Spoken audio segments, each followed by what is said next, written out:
Right. Okay, hopefully everybody is doing well. Just bear with me. This is going to be very scuffed to start off with. Just bear with me. I've also got to wait for Mimi as well. Let me undeafen here. Hello? I'm here. Are you good? I'm not live yet. Okay. Yeah, that song was a bit shorter than I thought. I'm going to need to workshop that one. But I've got 30 seconds. Hold on. okay, that is perfectly fine. We could just sit. I don't know. I'll let you do an intro to your stream as well. Let me know when it's got like 5 seconds. I'll just shut up. I mean, I can just quickly mute and unmute. Okay, no problem then. But I will just go ahead and wait until you are actually ready so we can actually introduce this podcast and go from there. Yeah, I must admit, chat, it's going to be very scuffed for the first sort of few minutes because this is the first time we're testing something like this. So do bear with us. Oh god, it's going to be very jank. Very jank.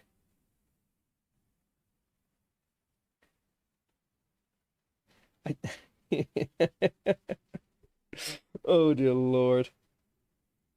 Right, do I have everything where I need it? Yes. Okay.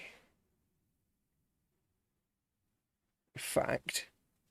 I'm actually going to move that. Oh, crap. That's not what I meant to do. There we go. Sorted.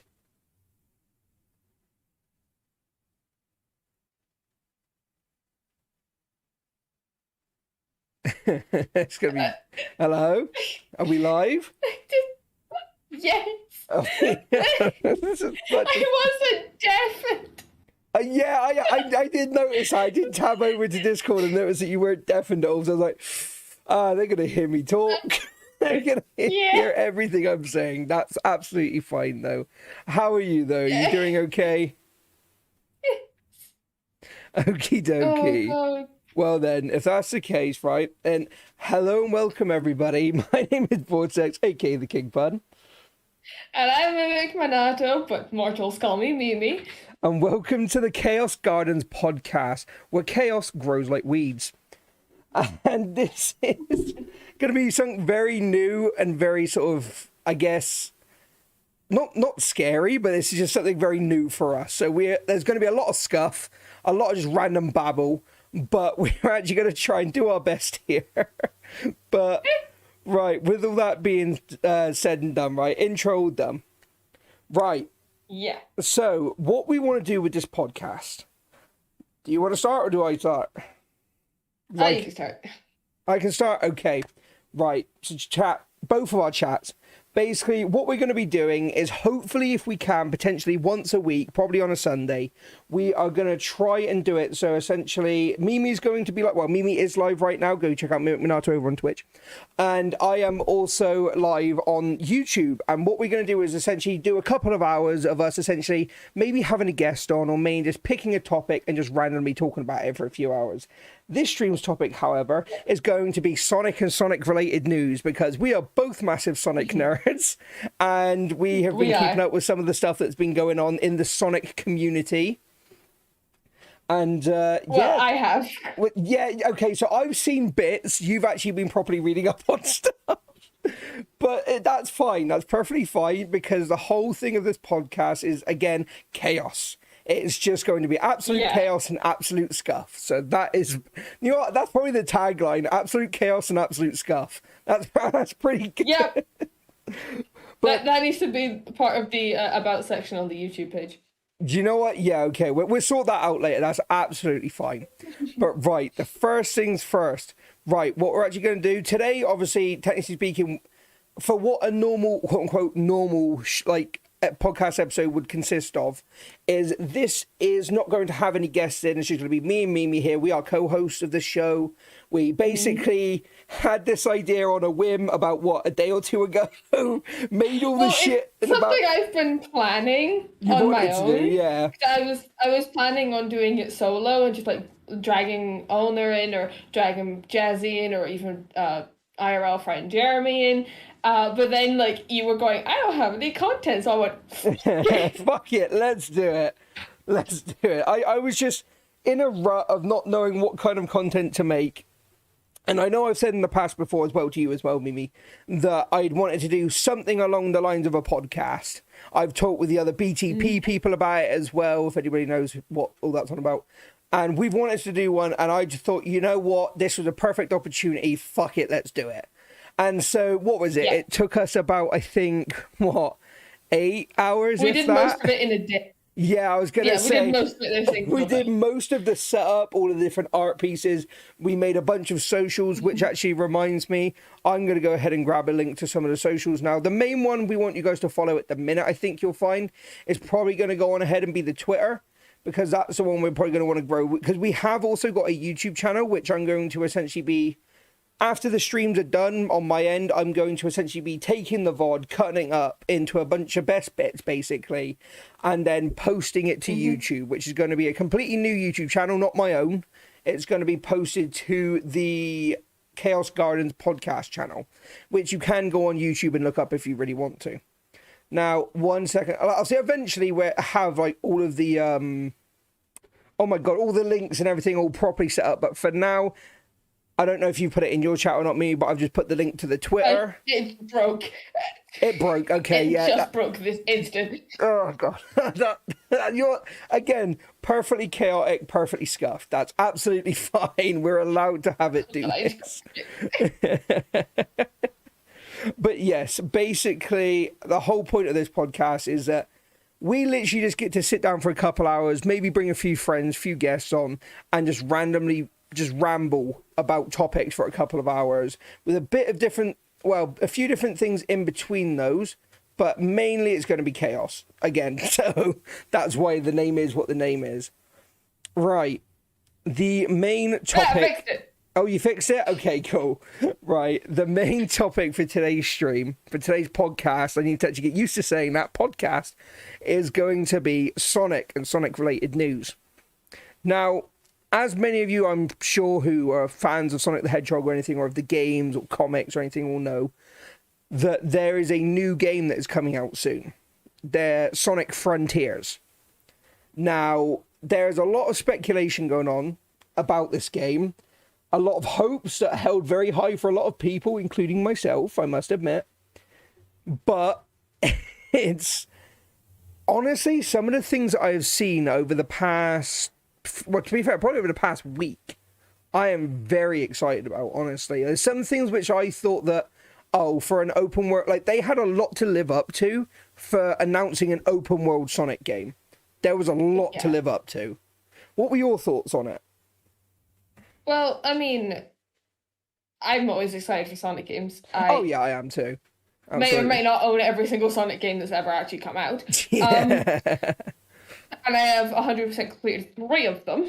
But I was going to say, funny you mentioned what we've seen over the past week, because I have literally this moment found an article that was published 10 minutes ago on the early verdict from the alphas that have been released. Right, okay. Like cons and things. So, the pros that they're saying about the new game are the linear levels feel classic Sonic. It feels like a Sonic game. Okay, cool. And they have gotten a good grip on the speed. They have. The cons are apparently the free roaming sections feel repetitive, but they'll always do. It's a free roaming game. I mean, Breath of the Wild feels repetitive. Yeah. Genshin Impact feels repetitive. World of Warcraft feels competitive. I play a lot of free roaming games. Apparently the camera is awkward in quite a few sections, but bearing in mind this is an alpha they're playing, so the camera's probably not. Yeah, it's going to be a bit jank, yeah. And apparently the gameplay is far too repetitive. Right. But, you know, It's a free roaming game where you fight things and you run through Sonic levels. What the fuck were you expecting? I was going to say, yeah, at that point, again, like you say, what else were they exactly expecting? It's not... It was... A lot of people were expecting it to be very completely game-changing, game-breaking, for it to literally have an open-world concept. But fans have probably been asking for an open-world Sonic game for years. Like, what was the closest one do you reckon we've had to an open-world Sonic game? Sonic Unleashed. Yeah. Yeah. And, probably as much as people hate, Sonic Boom Rise of Lyric. Right, I see. I never. You run around in the overworld and Rise of Lyric. All right, okay. Yeah, see, I never played Rise of Lyric. I mean, I've played most Sonic games, but Rise of Lyric was one that I was told to stay away from because there was a lot of bad news that I heard was going on about it, and I was just kind of like, I don't know about that one. I did play it. I know someone who owned it, and I 100% completed it for them.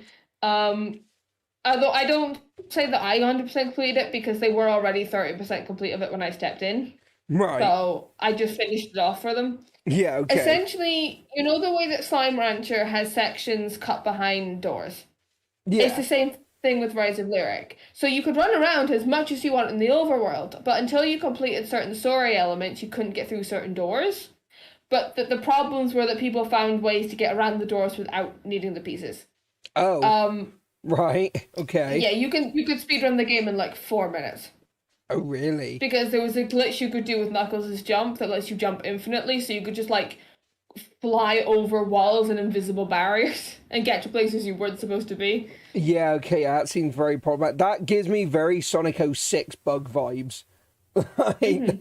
Okay, but yeah. Sonic 06, Sonic Unleashed, and Rise of Lyric are probably the closest we've had to what we're getting now. All right. I'd say Sonic 06 is probably like directly the closest. Yeah, probably. Because that was the whole thing. They sort of tried to make like the opening sort of area you're in sort of be more like you could just go around and talk to people. Like it was was that their actual first attempt at that? Or I can't remember which one came out first. Yes. It was that. Okay, yeah. 06 came out in 06. Yeah, that surprises me so much. Unleashed came out in 2010, didn't it? I'm not entirely sure on that. I must be honest. I don't know. 2008. Okay, 2000. I don't know release dates of games. That's the main thing. But I'm not gonna lie. Unleashed came out in 2008. Yeah, I'd say not gonna lie though. Going back to the talk of Sonic Frontiers, I'm not gonna lie. I'm pretty sure neither of us are gonna lie about this. We have both already pre-ordered Sonic Frontiers on Steam. Like we ordered the deluxe version. Yeah, the deluxe versions. We've heard. We're not going to say exactly what they are because if they are true, then it could spoil some potential things. But we've heard some very, very exciting news. I guess something which kicks in from older Sonic games as well, which excited us. But I'm gonna jump in and condense that sentence a bit. We haven't heard news. We've heard rumors and leaks. Sorry, yeah. Rumors and leaks. Sorry. No news about this. No. But basically, there are. Do I just say it? I'm not even sure. Do I just say it? At the end of the day, it is a podcast where we're talking about Sonic news. Okay. Well, this one, like obviously Mimi said, isn't necessarily a fact, but one thing that we'd seen potential leaks and stuff for is that they were adding essentially a Chow Garden to this one. That the little stone things that you see in the trailers and that Sonic and that's running around with and whatever, a lot of speculation had come to think that they are, I guess, trapped Chow of a sense, and that you can, technically speaking, free them, and the more you play the game, the more they start turning up, and you can actually, like you could do in Sonic Adventure 2 and 1, you can actually like give them stuff to like grow them and stuff. So it's basically almost bringing back essentially an open world Sonic game with an open world Chow Garden, which is a mind-blowing concept to me because I absolutely adore the Chow. Absolutely adore the Chow. Probably one of my favorites. Probably the main reason why I put so many hours into Sonic Adventure 2. It really is. Yeah. There's been multiple fan projects to actually create a Chow Garden. Yeah. But none of them has gotten very far. No. So I got distracted because I felt my chair break. So my wheels just falling off my chair again. Oh, God. It's a 50 quid chair I've had for like 4 years. The fact that the only thing that's broken is the wheel and the metal plate that's supposed to hold the chair still, because I can rock back and forth and I shouldn't be Yeah, able to. I am Only two things that have broken. So I am happy with this chair. true. I am literally That's all. using an old wooden dining table chair. That is actually my chair at the minute, just because my old one, believe it or not, the wheel broke on it, and it's kind of awkward to sit on, almost falling out of it when you have like wheels, a singular wheel missing. So you sit on that side like unknowingly, because obviously the thing spins as you move it, and you just almost go. I almost headbutted my desk at least twice because of it. Like, so I just decided, you know what, it's time to move that chair out. Yeah, so what's wrong with my chair is that it's an IKEA chair and there's like little locks on the inside of one of the on the wheels Yeah. to stop the outside wheels from falling off. The lock broke, so one of the wheels out of the 12 wheels on my chair, only one of them pops off. And yes, I just had to count. I was gonna say you just stopped to count for a second. To be fair, I would have done the exact same thing. Like I have no clue. I'll tell you how many wheels my chair has. Actually, I'll be saying a sentence, cut in and say something else, and then continue my sentence as if nothing happened. I know again. I know that feeling very, very well. But I guess going back to the topic at hand in terms of Sonic stuff is so. I guess bottom line is right. Are you excited, or potentially what are you looking for in this Sonic game? Story. Yeah. I'm a lore person. Like, you know this about me. I don't give a shit about how well a game plays, so long as I like the story. Which is why Forces is such a weird thing for me, because I do enjoy the concept of the story, but like it's so badly written it actually pisses me off. Yeah, I was gonna say, I must admit, I'm pretty sure I can speak for most Sonic fans out there, and yeah, Forces was an absolute shit show. It really, really was an absolute shit show for a lot of people. There was some good concepts to it. There were definitely some good things which, if more time had been taken and more testing had been done, I reckon could have done actually very well. But to me, it does feel semi-rushed. It sort of feels a bit thrown together in the best way I can describe it, I guess.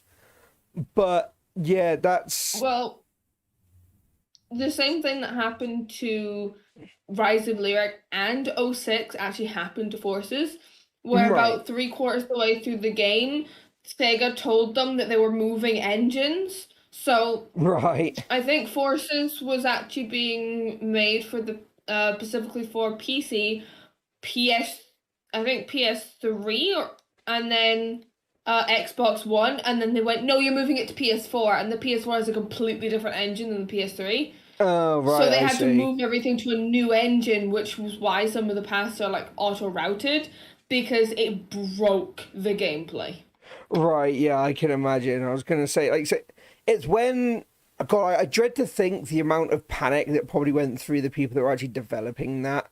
Because like you say, when you're literally told, okay, yeah, we're 3/4 of the way through a game, we're in a very good position, it's starting to look well. Oh yeah, by the way, changing engine completely, because it needs to essentially be a next-gen game now, not a current-gen game, would just... I'm not going to lie, I would probably quit on the spot there and then. I would probably say, you know what, do it yourself then. Because the amount of stress I can imagine that brings on was probably not fun for the team at all. Like, it was, yeah. I mean, none of them quit because they're absolute gems. Yeah. Because they didn't want to see it. They wanted to give us as much as they could, so none of them quit. In fact, they worked overtime that they were not paid for to get the game out in time. Yeah, see... There are stories of them working like 60-hour long before actually taking a break. See, that's the thing. A lot of people always give like the Sega team and all the developers a lot of shit because of how, like, say, some of the previous games were taken and were shown off. But in all fairness, at the very foremost bit of it is, yes, they're developers, they're a big company. They're fans of their own character as well. They're fans of the games they make, and they want... that they're essentially no different to us other than the fact they make it.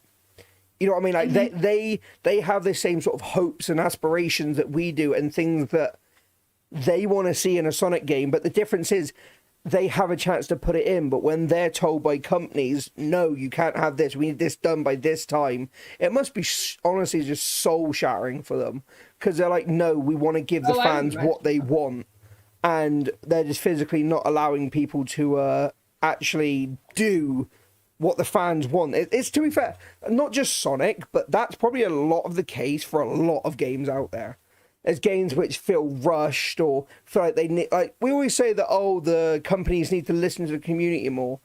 Most of the people that are probably in that company, other than maybe the few higher ups, are actual fans of the franchise themselves. That's how they got into it, was the fact that they were fans originally and somebody saw potential in them.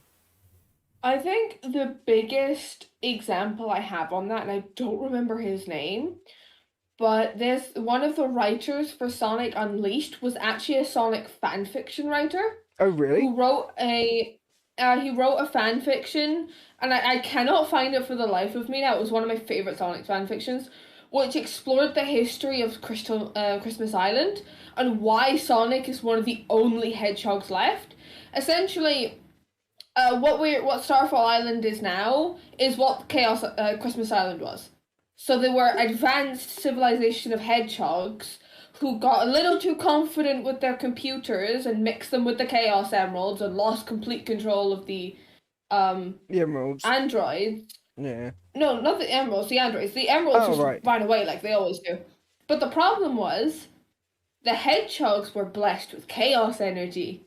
And because the Chaos Emeralds ran away, the AI had nothing to power it anymore. So it killed the hedgehogs in order to get chaos energy. Oh, and that's why Sonic is afraid of water, because his mother threw him into the sea to save his life. Oh, okay, so I didn't know that. Washed up on the shore of the mainland. It's a fan fiction. Oh, okay, it's a fan fiction, right. But that writer wrote Sonic Unleashed. Oh, really? Because Sega brought him on. They were so impressed with what he wrote, they brought him in for Unleashed. See, I love when... And he created the story of Light and Dark Gaia. See, I'm not going to lie. If it wasn't Adventure 2, Unleashed is probably one of my favourite Sonic games. Like, I've played through it multiple times. I love everything about it. I tell you what, its cutscenes were fucking gorgeous. Absolutely incredible. Like, I tell you what, right, if we had an animated Sonic movie, right, that was in the same quality and style as the opening fucking cutscene to the game, like, every Sonic fan would lose their collective mind, because oh my god, I wish I could show it, but obviously on stream I can't. On neither of our streams we can, because copyright's a thing. But it's absolutely incredible, and I highly recommend, if for whatever reason, even if you're not a Sonic fan, you haven't seen the Sonic Unleashed intro cinematic, please go and watch it, because it is so good. Oh, so good. It's one of those things you could watch on repeat. And you can get a dick joke out of it. What's that, sorry? It's beautiful, and you get a dick joke out of it. Yeah. It elevates it. Yeah. I must admit, of jokes I've seen about that. Yeah, I must admit, I do love that, especially like the more, I guess we call it more recent, sort of like Sonic game stuff. Like I am noticing that as the game's going on in terms of years, they are putting in slightly more and more, we call it risky jokes, where they could be taken a very different way to how most people probably intended it to be. And I think, honestly, that's hilarious. I genuinely think that's so funny. It is. Right, okay. Well, if so we talked about Sonic Frontiers. We said about hopes and that, because, like I say, my hope is that I hope they put a Chow Garden in. That's, like I say, one of my biggest things that I've ever, like, spent the most hours in a Sonic game was because of the Chow Garden. That's why Sonic Adventure 2 has such good replayability, and why so many people are so like, if somebody said to you, Like, if somebody said to a random Sonic fan in the street, oh yeah, think of a good Sonic game. Not, well, probably a good, 7 or 8 people out of 10 are probably going to tell you Sonic Adventure 2. Yeah. Because at the end of the day, it was one of the biggest, it was one of the most sort of advanced games they had. That's why I was at Sonic Adventure and that. But it was a sequel to the first one, which everybody loved. But I mean, bear in mind, this is not us saying that, because the problem is that there is actually a game called Sonic Advance. yeah, I know. So we're saying it was advanced for their time, not that it was the actual game. No, it wasn't Sonic Advance. No, I know that. Yeah, I know. Just texturizing it for people who don't understand. Yeah. So I basically, I know that I sort of said this at the very beginning of the stream as well, but me and Mimi here are extremely big Sonic nerds. Like, we look into theories, we look into leaks and stuff like that. We look into all sorts of stuff because, honestly, I don't know what it exactly is about. I'm not going to lie, I actually genuinely think that, obviously, they sort of portray Sonic with a lot of confidence. And I'm not going to lie, I think from playing the games for so many years, it helped me, in a sense, learn how to be confident in certain situations. And again, it's like they say in some of the things, like, never to falter in hard times. Because things go wrong, yeah, but face those things going wrong with a smile, and you'll make it through it. Like, it's one of those things that, because we played the games for so long and that, it's so ingrained in our head. And just anytime we hear, like, I've literally had it before where I've been in a call with like, a group of friends or something. And then essentially we've just been talking about stuff, and somebody mentions the word Sonic. And my ears just immediately perk up, and I'm immediately involved with the conversation. I'm interested. I'm here. What we talking about? Even if I hadn't been listening, I'm then immediately in that conversation and listening after that. I have a running joke with Eleanor, which you'll appreciate, which is whenever the topic of Sonic comes up, if the word Sonic gets mentioned, whether it's Sonic the Hedgehog, the Sonic Speed planes, the Sonic Speed trains, it doesn't matter. If the word Sonic gets mentioned, we look each other dead in the face and go, Sonic and a train! In like the most obnoxious way possible. Yeah, it's one of those, again, okay, another thing I do want to talk about when it comes to Sonic stuff as well. I genuinely cannot say, out of all there's a lot of game franchises out there that have like main characters and stuff like that. I genuinely think that the Sonic game franchise has never had a bad song. Like, background music, always fire. No matter, like, whether it's Crush that's made it, whether it's somebody else that's made it, it always does well. And it's probably one of the main things that make the games as well. Because you have badass action scenes with really good, like, normally it's like metal type music behind it, and it's so good. Like, if you haven't actually sat down and literally just listened to Sonic game soundtracks, I highly recommend you do so. Because you will just lose hours. You can just stick it on in the background and just jam out for fucking hours whilst doing whatever you're trying to do. It's so much fun. Right. Okay. What?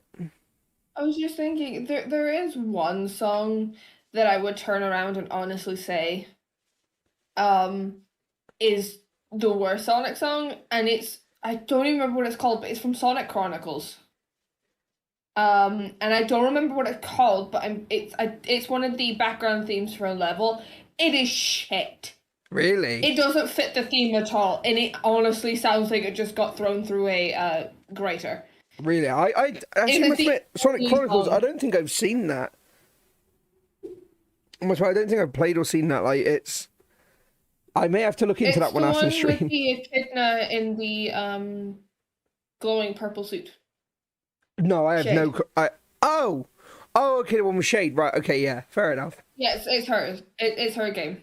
Right, okie doke. Well, I tell you what then, if we're talking about, we've been talking a lot about the games, talking a lot about, like you say, hopes for the new stuff coming out.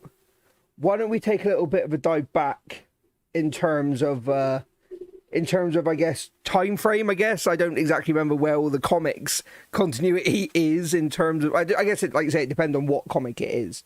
But talk about Sonic comics. Again, yeah. Why don't we start talking about some of the Sonic comics, because there's a lot of, like, Sonic lore. Are we talking about Sonic V? Sonic Archie comics, Sonic Universes, or the IDW comics.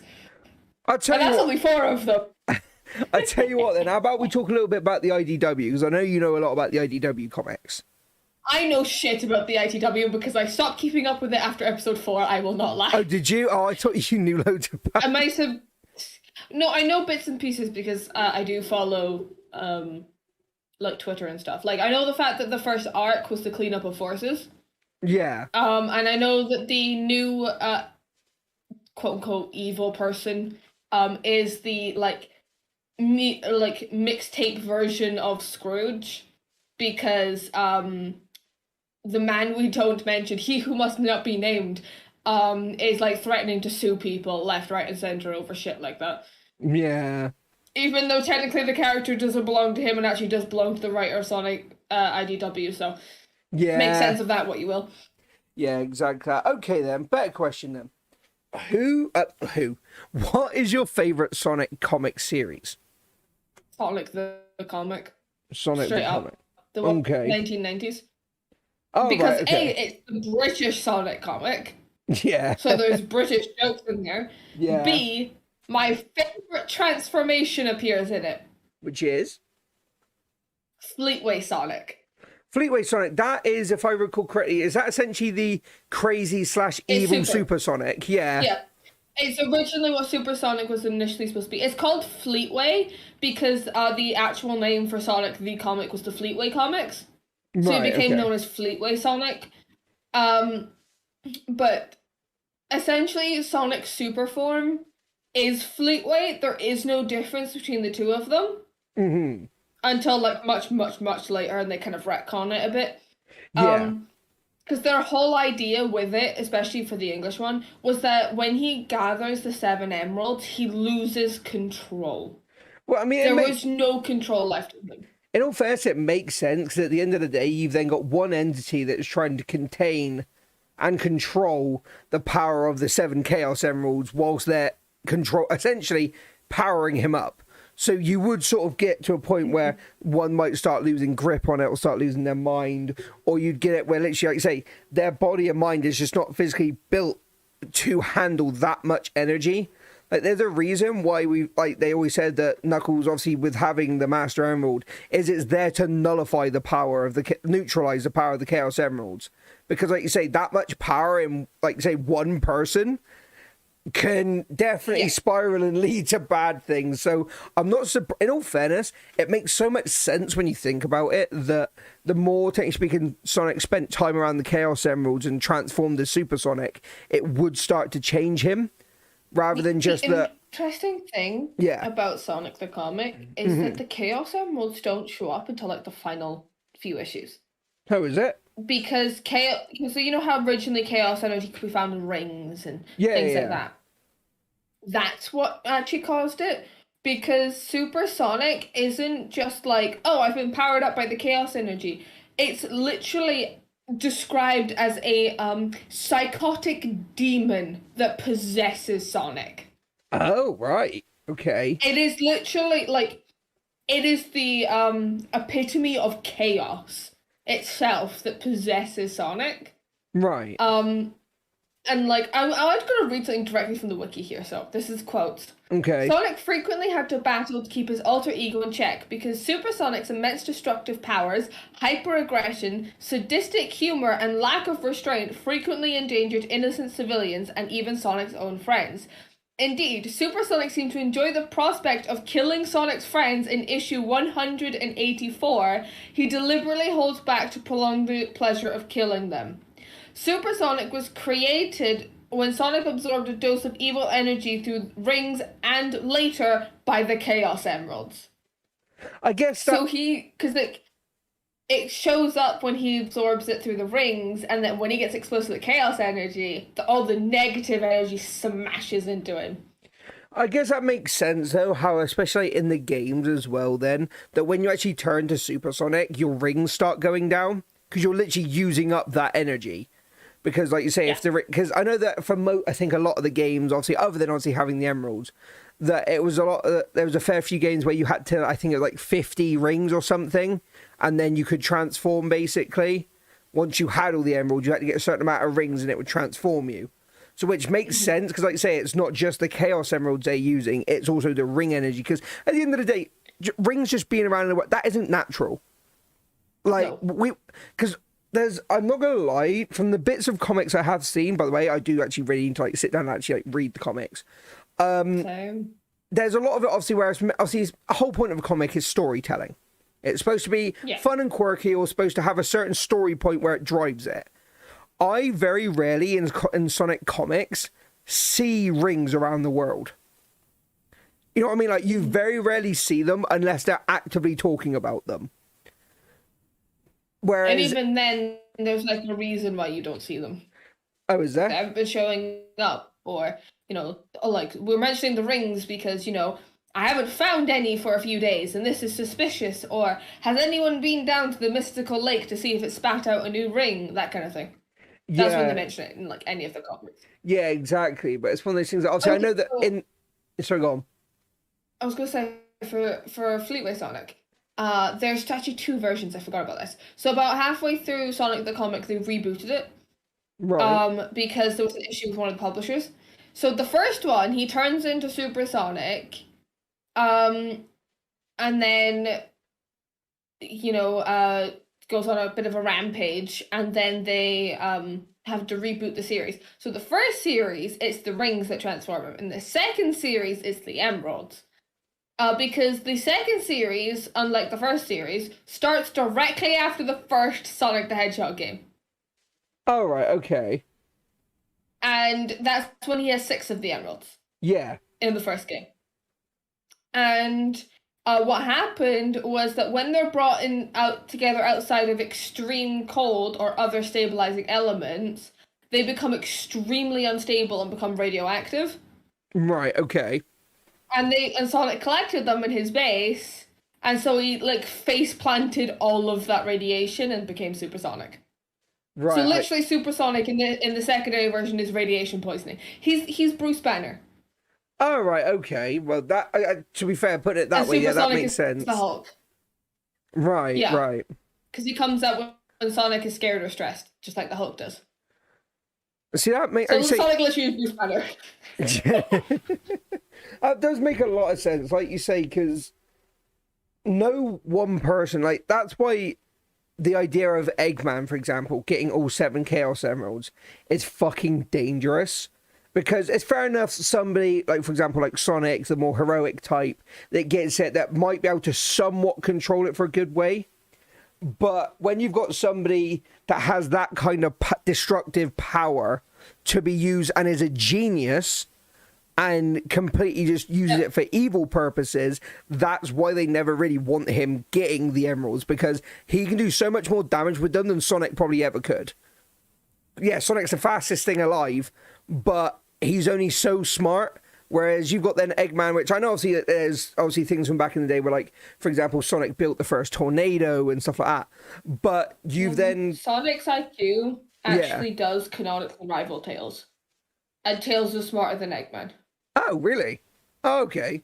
Yeah. Sonic has a higher IQ than Eggman does, canonically. He just chooses not to use it. See, again, that's what makes... Why? Why does he choose not to use Tails. it? Oh, yeah, the right. The thing is that he like, there was a whole plot line about it in Archie Comics, about how Sonic acts dumb to make Tails feel good. Because it causes an argument between the two of them. Oh, I see. But, like, when it matters, you will see Sonic being entirely fucking intelligent.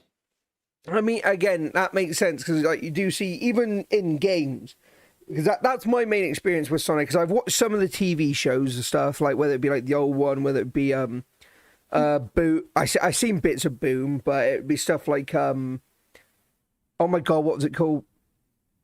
Underground. I could not think of the name then, but stuff like Sonic Underground and the other one. I've seen, obviously, I don't take Underground is actually a good example of Sonic's intelligence. Yeah, because he is very smart in those. He doesn't have the street smarts as Manic does. Well, he has some of them, but he's not as good. He doesn't have the connections that Manic does. And he isn't scholarly like Sonia, but, like, when a question pops up, like, oh, what's this place? Sonic knows. Yeah. Sonic knows so much more than his siblings do. Yeah, like, it's one of those things that I guess in a sense of the word as well, is that's almost the creators' ways of almost, I guess, nerfing him as well, because they know how obviously They split him into 3 people. yeah, literally, because like you say, his speed alone could trump 90, if not plus more percent of things on Earth. Well, like I say, if it can't beat Eggman, there's not much it's. Oh no, if he can beat Eggman, there's not much he can't. You know what I mean? Like, he's literally beating a genius. Considering his canonical speed is actually faster than the speed of light. Exactly, like... he's faster than the sun. Yeah. Upon, it hit Earth. He could run back and forth multiple times before the sunlight even reaches Earth. Yeah, like that. It's like... Again, we've had a conversation about this before, but I guess it would be a good time to bring it up in the whole sort of like podcast style of things as well. But in terms of people that could beat Sonic, like we had a whole fucking, what was it, 2-hour conversation plus of this the other week, where we literally say like different characters, whether it was Marvel, whether it wasn't one of the ones you brought up as Seto Kaiba versus Sonic. No, that was Seto Kaiba versus Goku. Oh, it was versus Goku, right? Yeah, but we were having a rant about Mario versus Sonic. Oh, that was it. It was Mario versus Sonic. Yeah. Because literally the Discord call before that, Beans and Storms were going on about how Mario could defeat Sonic, and then you were just in the background huffing and puffing. No, okay, so I'm not gonna lie. I am probably gonna end up being one of those people like, oh, but can he beat Goku though?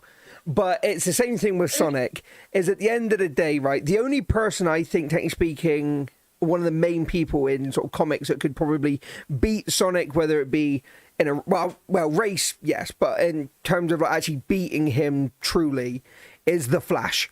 I'm not gonna lie, that makes sense, because like you say, you've literally got two... There's so... I would actually argue that because the Flash is slower than Quickman from Mega Man. Right. And Sonic has canonically beaten Quickman before. Because there was an entire crossover with Mega Man and he handed Quickman's ass to him. Oh, I actually own the comic. I can actually show you that scene. Yeah, you have to show me that hands later. Quickman's ass to it. But it's what my Google Play password is. It's one of those things that if we go, like you say, if we use the example, right, Sonic, and you can let us know now, you can let us know down in the comments as well, and obviously on stream, obviously if you be me, is that, okay, who are you backing? Sonic versus Mario. Who's gonna win? I have friends, which as Mimi has said, think that Mario would win. I think they're completely full of shit. There is no chance Fat Plumber Man is beating literal thing that can move faster than light. Like, not a chance. Even if Sonic was being like his normal cocky self and was sort of being sort of very egotistical, not a chance. Okay, so Mario would have certain times, right, where he might be able to outsmart him in certain things. But if it came to life or death situations, there is not a hope in hell shot, in my opinion, that Mario is beating Sonic. Not a chance. Like, even with, like, completely cast off the idea of rings, Chaos Emeralds, speed alone, he's not beating him. Mario wouldn't touch him. Literally, Mario would not hit him. It would be the equivalent of any fucking, like, Dragon Ball nerds. It'd be the equivalent of Krillin trying to hit Ultra Instinct Goku. Like, not gonna happen. Like, it's just, he is literally so fast that he is literally untouchable. You started a poll. Okay, that's fair enough. I started a poll. But like you say, it's just not gonna happen. They are not gonna be able to win. But for some reason, a couple of my friends were like, oh no, Mario would beat him. He had all these power-ups. Okay. So if you take in consideration, right, Mario has power-ups. He has like his mushrooms, his fire flowers, his invincibility stars. Okay, fair enough. They have a certain time limit. Goku could probably still beat them, just his speed alone. If you then factor in the potential effects of rings, like if we take, for example, what sort of rings do to him, for example, in Sonic X, or if we then consider the fucking Chaos Emeralds into that as well, and him turning Super Sonic, Mario didn't stand a chance in his base form. Like, let alone when this guy's transformed. Like, I'm pretty sure that it was. I could be completely wrong with this. I haven't sort of looked this up in a while, but I'm pretty sure it was said something along that it's the comparison of strength and power of Supersonic. Because, like you say, he has the power of all the different 7 Chaos Emeralds, but Supersonic is 100 times stronger than normal Sonic, and Hypersonic is 100 times stronger than Supersonic. So he's about 1,000 times stronger than normal Sonic. I completely even forgot we had Hypersonic. You know what I mean? Yeah, Hypersonic. Like, that's the thing, because when we say, right, he's 100 times stronger and powerful, right? Power can also mean speed. If that's his speed normally, with his base form, you then add essentially a super form to that, which, like you say, is 100 times stronger. And then you can get a double super form, essentially, which is literally 100 times stronger than that. That's essentially over 1,000 times faster as well. Yeah, Like, and also it scales with base Sonic. So the older Sonic gets and the more experienced he gets, the more powerful the super forms get. Also, the poll just came back in. We have 2 votes for Sonic and 0 votes for Mario. exactly, that's what I'm saying. Like, it's very, very obvious. If you look at it, right, logical standpoint, not taking sides of either, right, look at it from straight in the middle. You've got literally an Italian plumber which goes around the world stomping on Goombas and fighting Bowser with power-ups. You then have the fastest thing alive. That whole sentence alone, no matter which side you're on, sells it. You are literally fighting somebody who is faster than the speed of light. Yeah. Oh my god, my music has been muted this whole time. I'm so embarrassed. No, that's completely fine. I've not had music on this entire time. I've just been sat here chatting because at the end of the day, like, I know. I hope. But I was gonna put music on if they create a whole new playlist. Oh well. I just want to preface this to everybody, completely sort of talk away from Sonic and that, is that this whole podcast was something we basically almost spur of the moment said we wanted to do, then made and essentially all the stuff for in a day. This, like, the first few streams, probably, the first few podcasts are going to be absolutely scuffed. To be fair, the good few podcasts are probably going to be scuffed. But again, that's the whole point. The Chaos Gardens podcast. It's supposed to be chaotic. It's supposed to be completely, like, just scuffed. And obviously, once we start getting guests in as well, it's going to completely propel that even more. Because me and you talking, we can be very chaotic between just the two of us. Let alone if we've got other friends to bounce off of as well. Because I'm not going to lie. On my Twitch, right? People on my Twitch will know how chaotic it gets if me and Jazzy are in a call. Yeah. Let alone if me, Jazzy, and Jeremy are in a call. Because we've played Don't Starve together. So put all 4 of us in a call, and and put the topic on Dragon Ball. I have a sneaking suspicion me and Jazzy ain't getting a word in. No, I must admit, just me and Jeremy alone for Dragon Ball would just have a whole back and forth. Like, it would basically be the case of, at that point, you either chime in every now and then, or you two would basically be sat on the sidelines, and it's just a debate between me and them. It generally would. Like, I'm not gonna lie. I mean, you can definitely go ahead and ask them. I'm 100% down for that. But obviously, it's completely up to them. But yeah, I'm actually very excited. I was very nervous starting this stream out. Like, Mimi will tell you as well. I was very nervous starting the stream out because we've not really done anything of this level of, I say very loosely, professionalism. Like, very loosely. But we've not anything to say about it will never be professional. No, exactly. We've never done anything this planned before, is the best way to put it. We are very much so people that we just think, you know what, fuck it, we want to stream, let's do it. But no, we decided we want to sit down, actually plan some stuff out, sort of do a little bit of... We've actually got a whole Google Doc as well of sort of like things the ways we want the show to run a little bit. And sort of just go from there. I'm not gonna lie, we've already completely like thrown out a couple of things in here. We've literally just we certain topics we'll be able to talk about for longer, certain ones we won't. It's normally what happens with us is that we will essentially get a specific portion of a topic get brought up. Like, for example, we're talking about Sonic.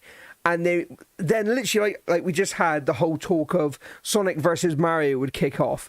And then we're in a call with a bunch of other people, and it would just go nuts because it's just back and forth in arguments of why I'm telling my friends why they're 100% wrong.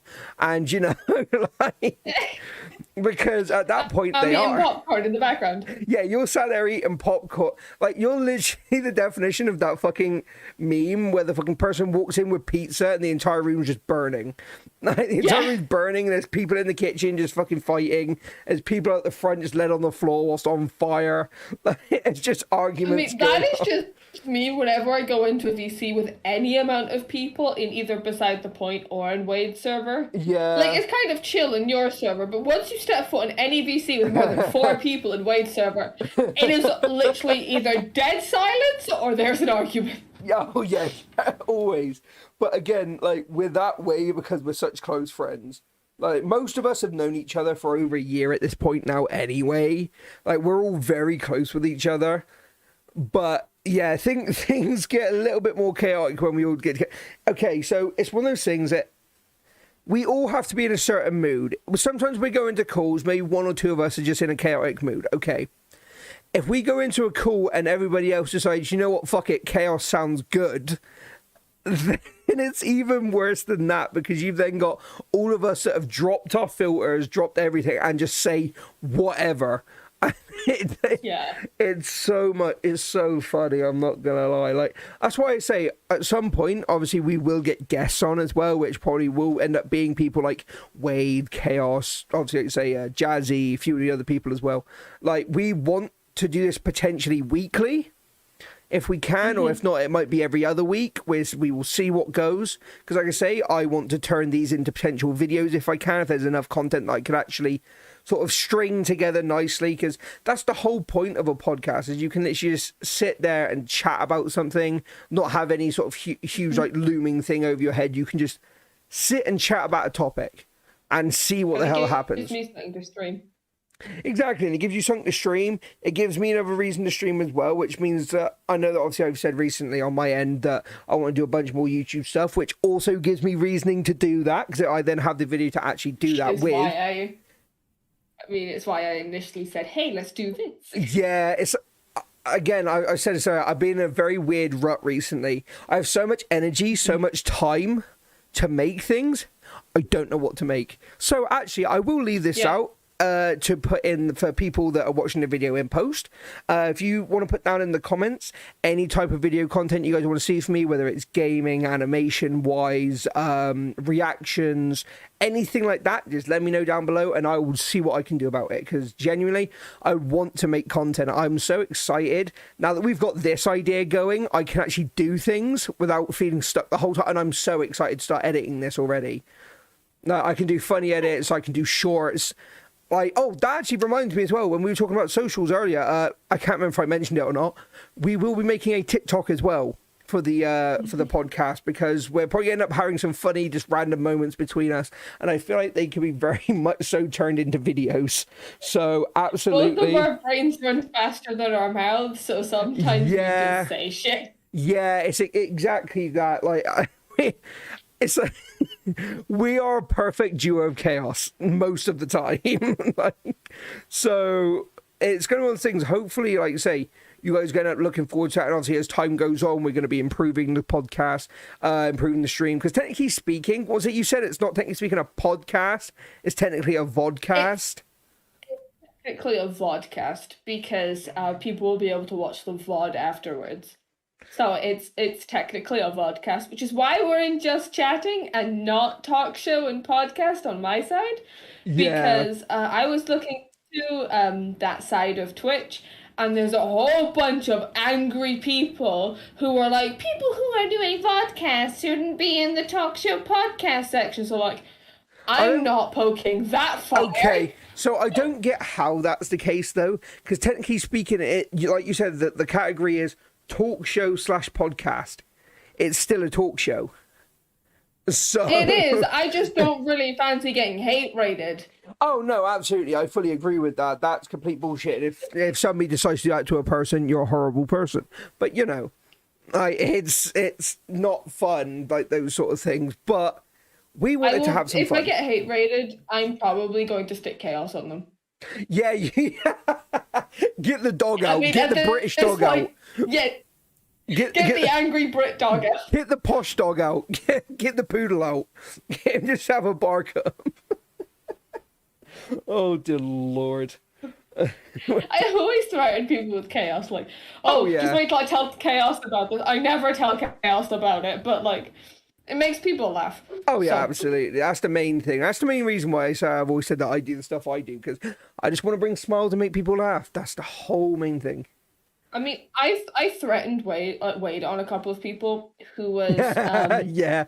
they were making problems in my chat, so I was like, hey, I will literally, because the thing is that like Wade was having a kind of shitty day, Yeah. and I didn't really want to bother him, but it was getting to the point where Jazzy, as the only moderator that was actually online, couldn't actually handle it anymore, and I couldn't handle it either.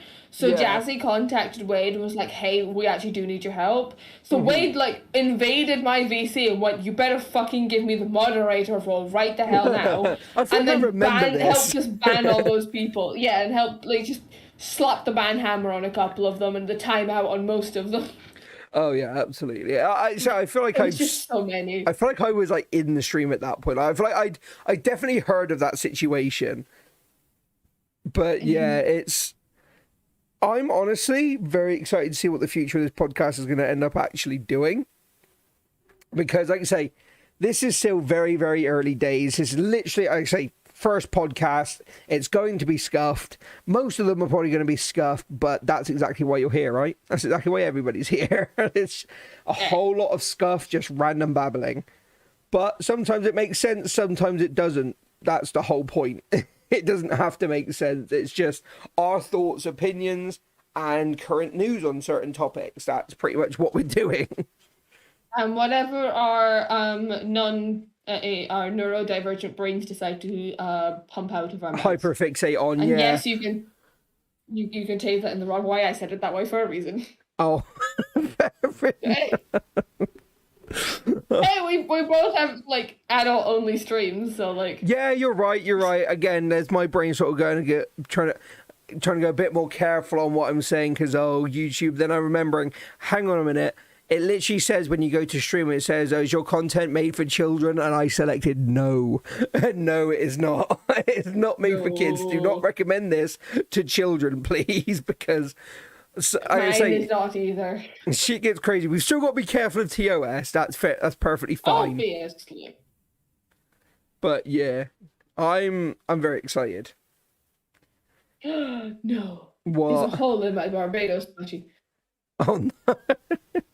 Yeah, you're a massive nerd when it comes to Genshin, aren't you? Yeah. I mean, I bought a knockoff Barbados plushie, so I'm not quite sure what I was expecting. True. Right. I tell you what. Wait, no, that hole's intentional. Yeah. All right. Fair enough. It's holding the cloak on it. Oh, okay. Yeah, that makes sense. I might sew it shut anyway, just to stop like any of the stuffing from coming out. But yeah. No, I think that one's supposed to be intentional. Okay. Fair enough. Right.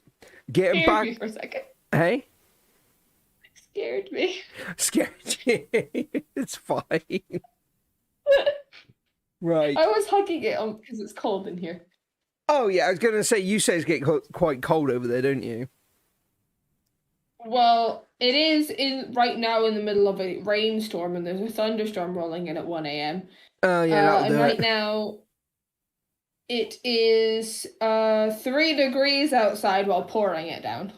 Yeah, that's fair. I love the rain. I always have done. I love cold weather and I love the rain. I hate the heat. The heat it's stuffy. It's not fun. It's just ugh. But yeah, I always prefer the cold. We don't really get stuffy heat because it's just like intense heat.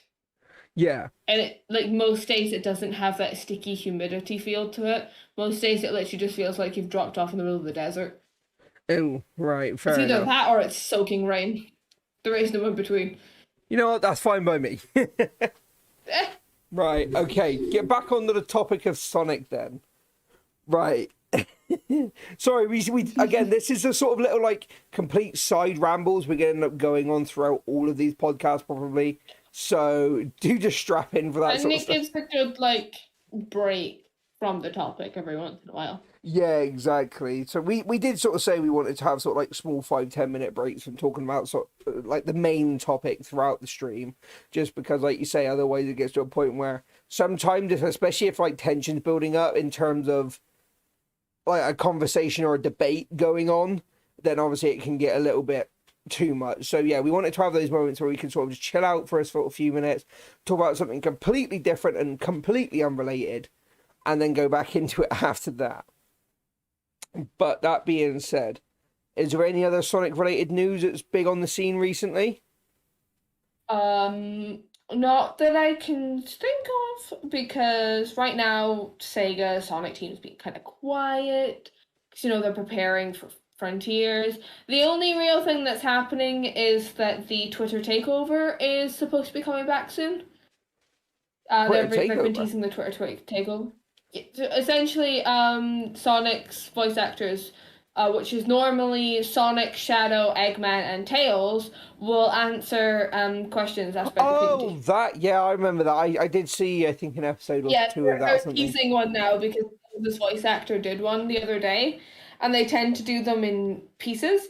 So people are wondering if this is just a random, like, oh, I'm trying to get like discoverability for Tails' VTuber YouTube channel, or is it Twitter takeover coming back?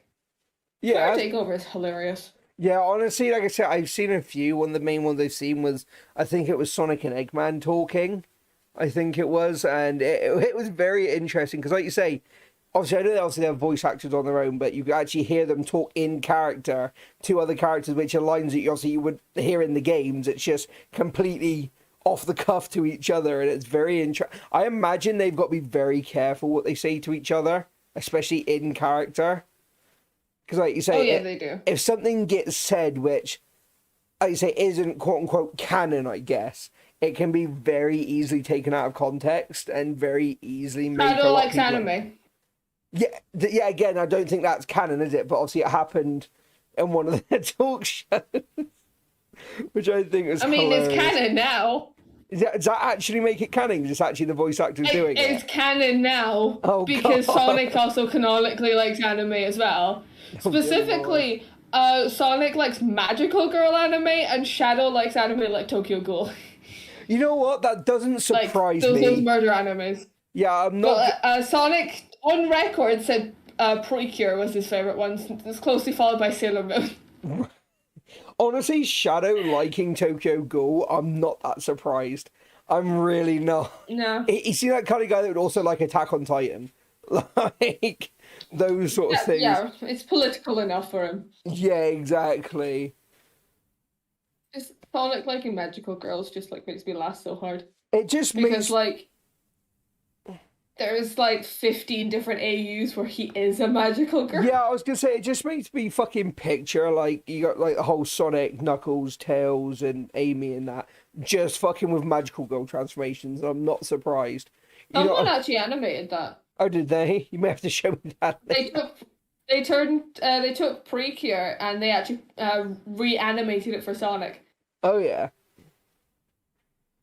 Sonic's Cure Peach, I think. From Precure Fresh. Right. I know you have no fucking clue who that is, but I really don't. Sometimes I have to smile and wave because for the people watching the video, I'm pretty sure it's Cure Peach. Yeah, it's one of those things. I guess I should also preface this as well. I'm very much an artist/games person. There's certain series of certain things that I've watched, whether it's anime or TV series, but I'm not necessarily a person that would regularly just sit and watch something unless I'm watching it with somebody. Because the last thing I can actually say I sat down and watched series-wise because I wanted to was literally Dragon Ball Super. That was the last thing I can say I sat down and just watched because 100% in my heart I wanted to. Obviously, I know that me and you, for example, recently have started watching. Oh my god, what's it called? Is it Rocket Man. It's Rocket Man or Rockman? Rockman. Rocket Mega Man. Man NT Warrior for people who don't know the Japanese. Yeah. But it's pretty cool, actually. Because I am making him. Yeah, like, I'm fully My fine with favorite it. anime sounds like we're fucking watching this. Oh, yeah, absolutely. Like, it's like at some point I've always said that I'm going to sit you down and we're going to watch Dragon Ball Z. Like, we're going to sit and watch it at some point.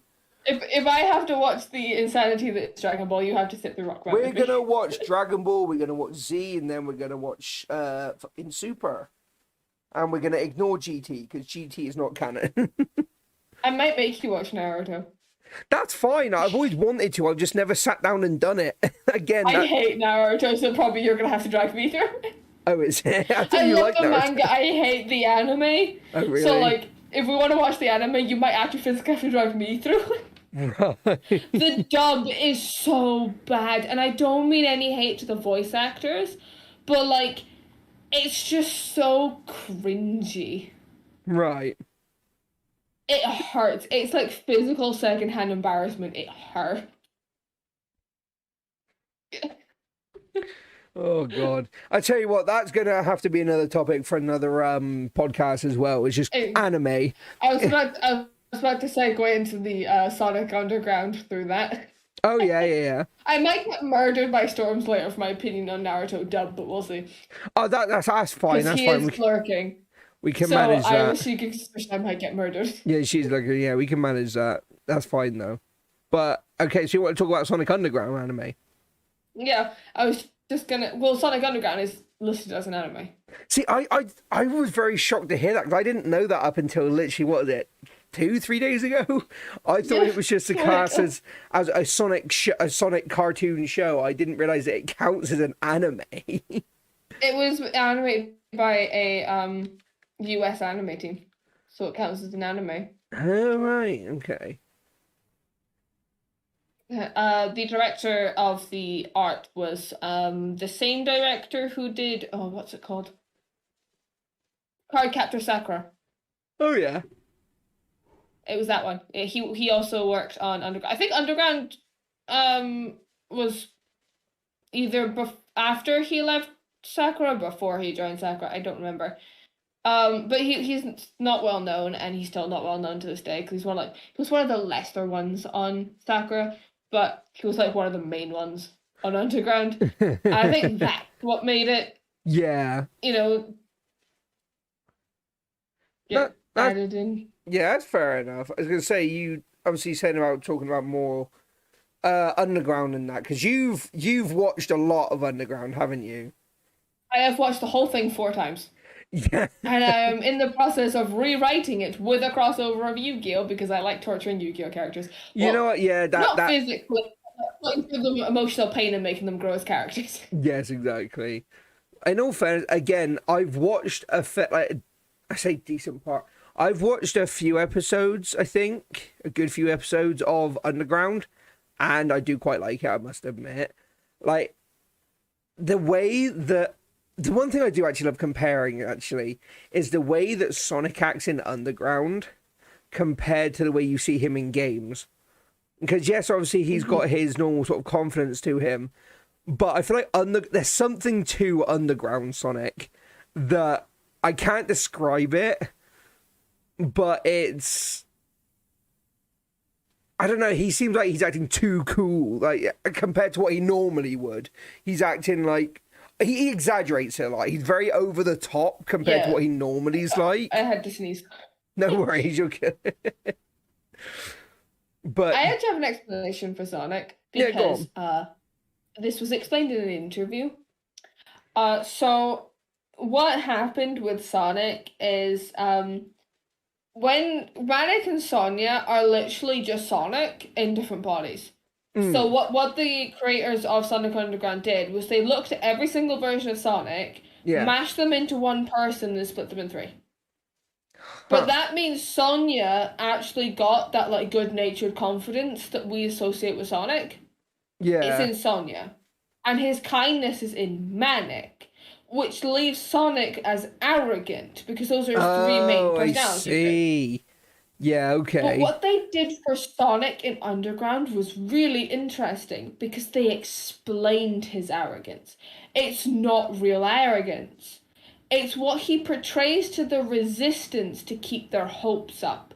Which is why a few times in the Oh, Underground, when he's just with Sonya and Manic, you see insecurity. Because he doesn't know who he wants to be, because he's been what people want him to be. it may. And he's being what Sonya and Manic want him to be, what Alina wants him to be. He's never been allowed to be his own person. Oh, I see. And that's why he acts the way he does. That's very interesting because it also then reminds me a lot of, I guess, we take for example All Might, for example, is he is obviously like the world's symbol of hope, symbol of peace. So, like you say, he has to put on a lot of his. Obviously, yes, obviously he's ungodly strong, but he has to put on a lot of his confidence, especially around the public, to try and keep hope for people. Because if he drops that, then everybody loses hope, which I guess Yes, is a lot absolutely. along. I say a very similar thing to what they've done there with him. But I'm not gonna. That makes me really want to like continue watching the rest of Underground now because I didn't get that far. I don't remember getting that far. Either that or I missed The that. hilarity when they actually started exploring Sonic's insecurity was in the last episode. I was like when you mainly see it. Because Sonic and Manic, and I was gonna say spoilers, but the series came out in 1999, so if you haven't seen it yet, that's your own problem. Um, so the main thing is that Sonic and Manic get trapped in in a video game by Robotnik. Right. And Sonic is the one who panics. Not Manic, it's Sonic that panics. Oh. But he calms down, talks Manic down, and then starts trying to protect Manic. Right. But it's Sonic who has the freak out. Huh.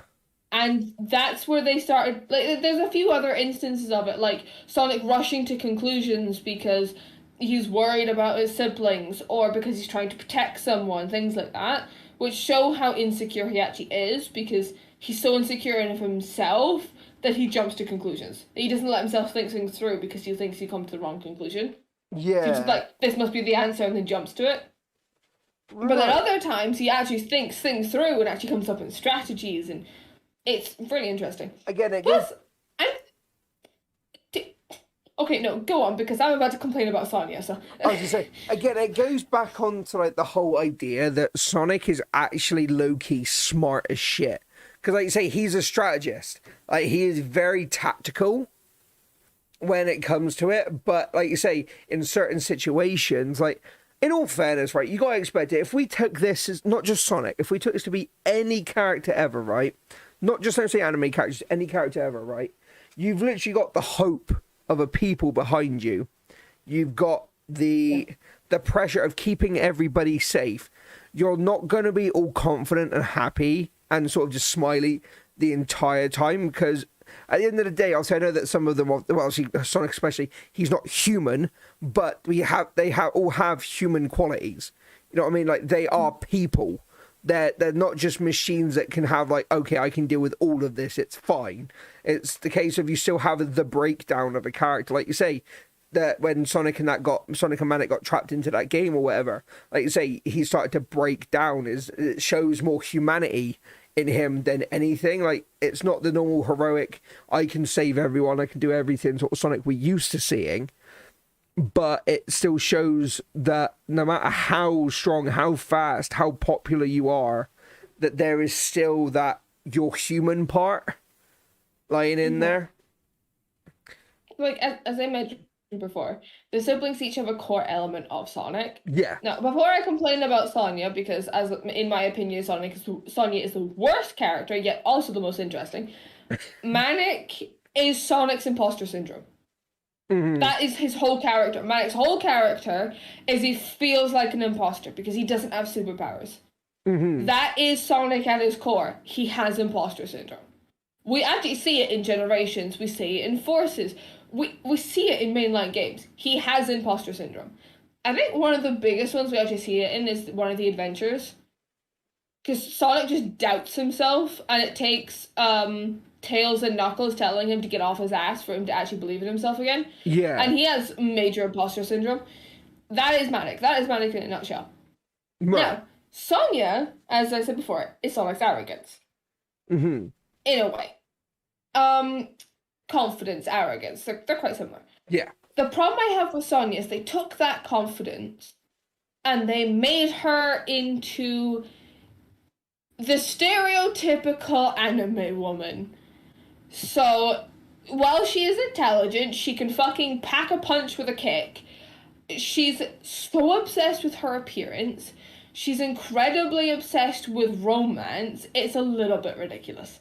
Even like on Sonic, like she on that level, she's actually worse than Amy, and that is Yeah. saying something.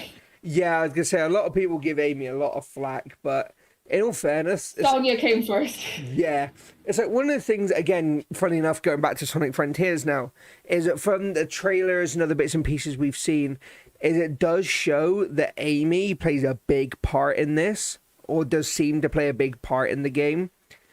And I'm very intrigued because, like you say, one of the writers from the IDW comics, I'm pretty sure is also Main one of writer. the main writer Ian from Flynn. the IDW comics is also one of the writers for Sonic Frontiers. So I'm thinking we're probably going to get a lot more interaction between characters rather than just oh, haha, we've got to go here. All right, cool, let's go, guys. It's going to be Main the actual writer of conversations they have. IDW and the second biggest writer of Archie comics. Yeah, exactly. But He's the one who created Screwjet.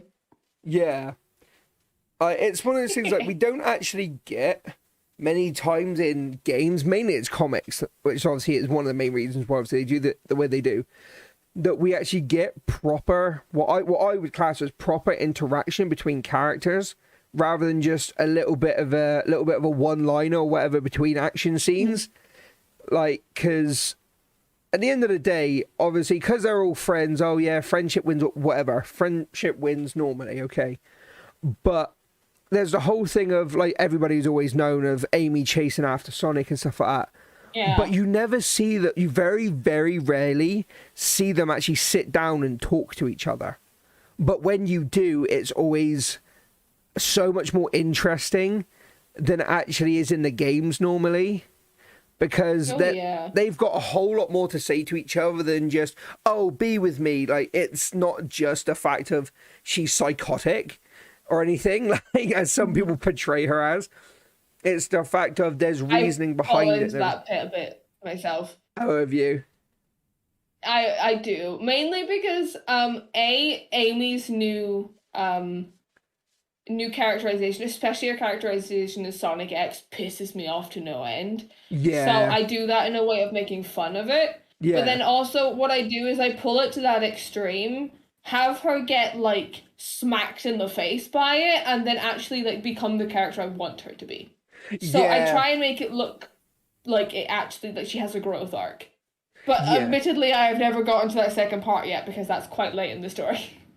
Yeah, that's fair. That's fair. But it's one of those things. I don't even know how I'm going to fit Modern Sonic into my underground rewrite, to be honest. Yeah, it's going to be very intriguing to see how you do that. But it's one of those things like with, like I say, Frontiers. The main thing, obviously, we were talking about hopes and stuff earlier. Obviously, other than Chow Garden, I hope they have proper character interaction. Because, like you say, normally it would end up being the fact of, oh, Eggman's here, everybody get to battle positions, or everybody step back, let Sonic take care of it. And it's just the battle's done, everybody cheers, everybody celebrates, that's it. And then they go off until Eggman comes back again. But because I feel like, obviously, we haven't seen really much at all to do with how the story is sort of going to be laid out, other than that new small character they've added, which is like the corrupted one. Which I think a lot of people are saying is going to be like the main villain or something. But other than that, there doesn't seem to be much in the world that's going to stop or interrupt conversations that they might be able to have. Because if, for example, obviously, like some of the things that we've seen with Amy that looks like a hologram or is linked to memories or whatever, is if it links to memory, it leaves a lot of doors open to do a lot more personal and close sort of conversations between characters. And actually, I guess, develop relationships of characters, not in the sense of, like, say, partners or anything, but in the sense of friends and actually understanding each other. It really allows a lot more open-ended, is it open-ended? Interactions between people, rather than it sort of just being the, oh, you saved me, thanks, Sonic, runs off. It's the fact Yeah. of, okay, right, you saved me, but how are you? Because I personally, bit of a prediction, we call this one. I think because of this corruptive power in the game, I reckon Sonic's going to majorly break down throughout as the story progresses. He's going to majorly Probably. break down. Because, like you say, he lost certain memories. Apparently, from what we've been told, he's lost certain memories. He From has to what try and find leaks things we've again. seen. Yeah, leaks we've seen is that he's lost certain memories and stuff. And he's having to try and piece things back together. But he's then also having to deal with the whole weight of, I'm in a place, my friends aren't here this time. They're trapped, and Alone. I'm alone. Because normally when He has that breakdown in Yeah. Lost World when he figures out he's alone. Yeah. He gets like so sad. Yeah, because it's one of those things. It's all well and good being a very sort of ego-based character, being sort of very arrogant and stuff like that. But that arrogance and ego is only so good as you've got somebody to show it off to. If he's on his own, he will break down because that whole front that he's so used to putting up, he has no need to put up. He has nobody to put it I up honestly to. think Sonic has depression and PTSD. In all fairness, the amount of shit he's been through, I'd be very surprised if he doesn't. I would be very I mean, surprised. like the way they're starting to portray him, especially after Forces, I think he has major post-traumatic distress disorder. Well, yeah, because so go on. it's just the way that A, they're taking his character in Frontiers, but B, just the looking in between his lines in Forces. Mm-hmm. Like I don't think that Forces did anything good for mentally, and even just the bits of IDW I've seen, he suffers from like anxiety now. He has massive depressive episodes, and his imposter syndrome is through the ceiling. Yeah. He's trying to. He's sort of at a point where he's sort of starting to realize that the hero that he's always been, sometimes it's no, exactly. It's the fact of he's always like whenever he's fought Eggman, he's always been like, oh look, Eggman's here again, time to beat him again. But it's one of those situations where what if it gets to a situation where he doesn't win? Something happens, he doesn't win. And that's the whole point of Forces, wasn't it? Is that he got captured, he didn't win. Look at Knuckles' line in Forces. They've been torturing him for 6 months. Yeah. That's Knuckles' actual line in the English version of Sonic Forces. And again, just with that, it's the fact of Sonic for once actually lost, and he's paying the price massively for it. I'm very surprised that they didn't do worse than what they did to him. Because like you say, it's the first time that anybody's... Yeah, it's the first time that anybody's truly beaten Sonic, captured Sonic, and kept him captured. Because people have captured Sonic before. Hell, go back to Sonic Adventure 2. You saw that Gun. There was multiple times where Gun had actually sort of captured him, or he let himself be taken in, or whatever. And it's the fact of give it a day, if that, and he's back out again. But when he's in a situation where, to him at that point, almost all hope has been lost because he's been captured, he's been, like, say, hurt or mentally messed with for over 6 months, then you can't exactly walk away from that mentally unscathed. Like, logically, you cannot walk away from that mentally unscathed.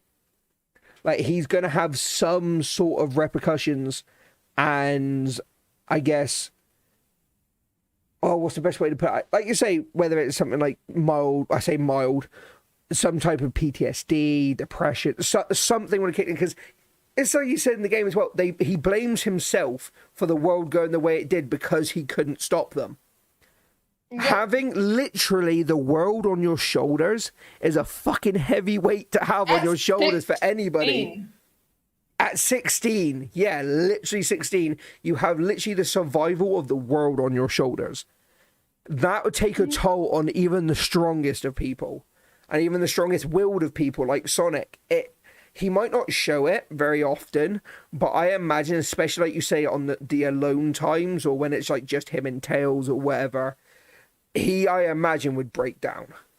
Like massively break down, because there's no way he can go through all he's gone through and still just be like, haha, I did this, I win, I'm still here, That's a good way of looking at it, is the fact of I'm still here, no matter what's going on, I'm still here. Yeah. But it would take a mental toll that ego and arrogance would crumble if enough weight is pushed. And like you say, when you're dealing with the weight of the world, literally the fate and the weight of the world in your hands, and you failed, that would sit roughly on anyone. The bigger pillar you build, the harder you fall. Yeah, exactly. And if his entire pillar is... The subject completely changed from my Sonya rant. Yeah, sorry, I realised this. Yeah, sorry, go on. No, wait, we're going to do this a lot. Yeah, no, my Sonya rant is mainly about it's between Sonic and Sonya. I have a few things to gripe at. One, Sonic is part of the Resistance. Sonic does not have money to his name. This is canonical. He doesn't have money. And if he does, he steals it. We actually see him do it in the underground. Why is he multiple times in Sonic Underground described as overweight? Yeah, I don't quite understand that. With all due respect, somebody that runs as much as he does, there's no way in hell he's overweight. No way in hell. Even if he was... Hold on, how many calories? I mean, okay. I imagine because of the amount of running he would have to do, he would have to consume a lot of calories. But there's no way in hell that he would be overweight. No way in hell. If he actually would class as overweight, I would eat my shoe. In a chili dog... Yeah? There's about 300 calories in a chili dog. Okay. Okay. Now, let me just... How many does he eat on average? Because granted, obviously, chili dogs is the main thing that he prefers. It's not the only thing he eats. Well, yeah.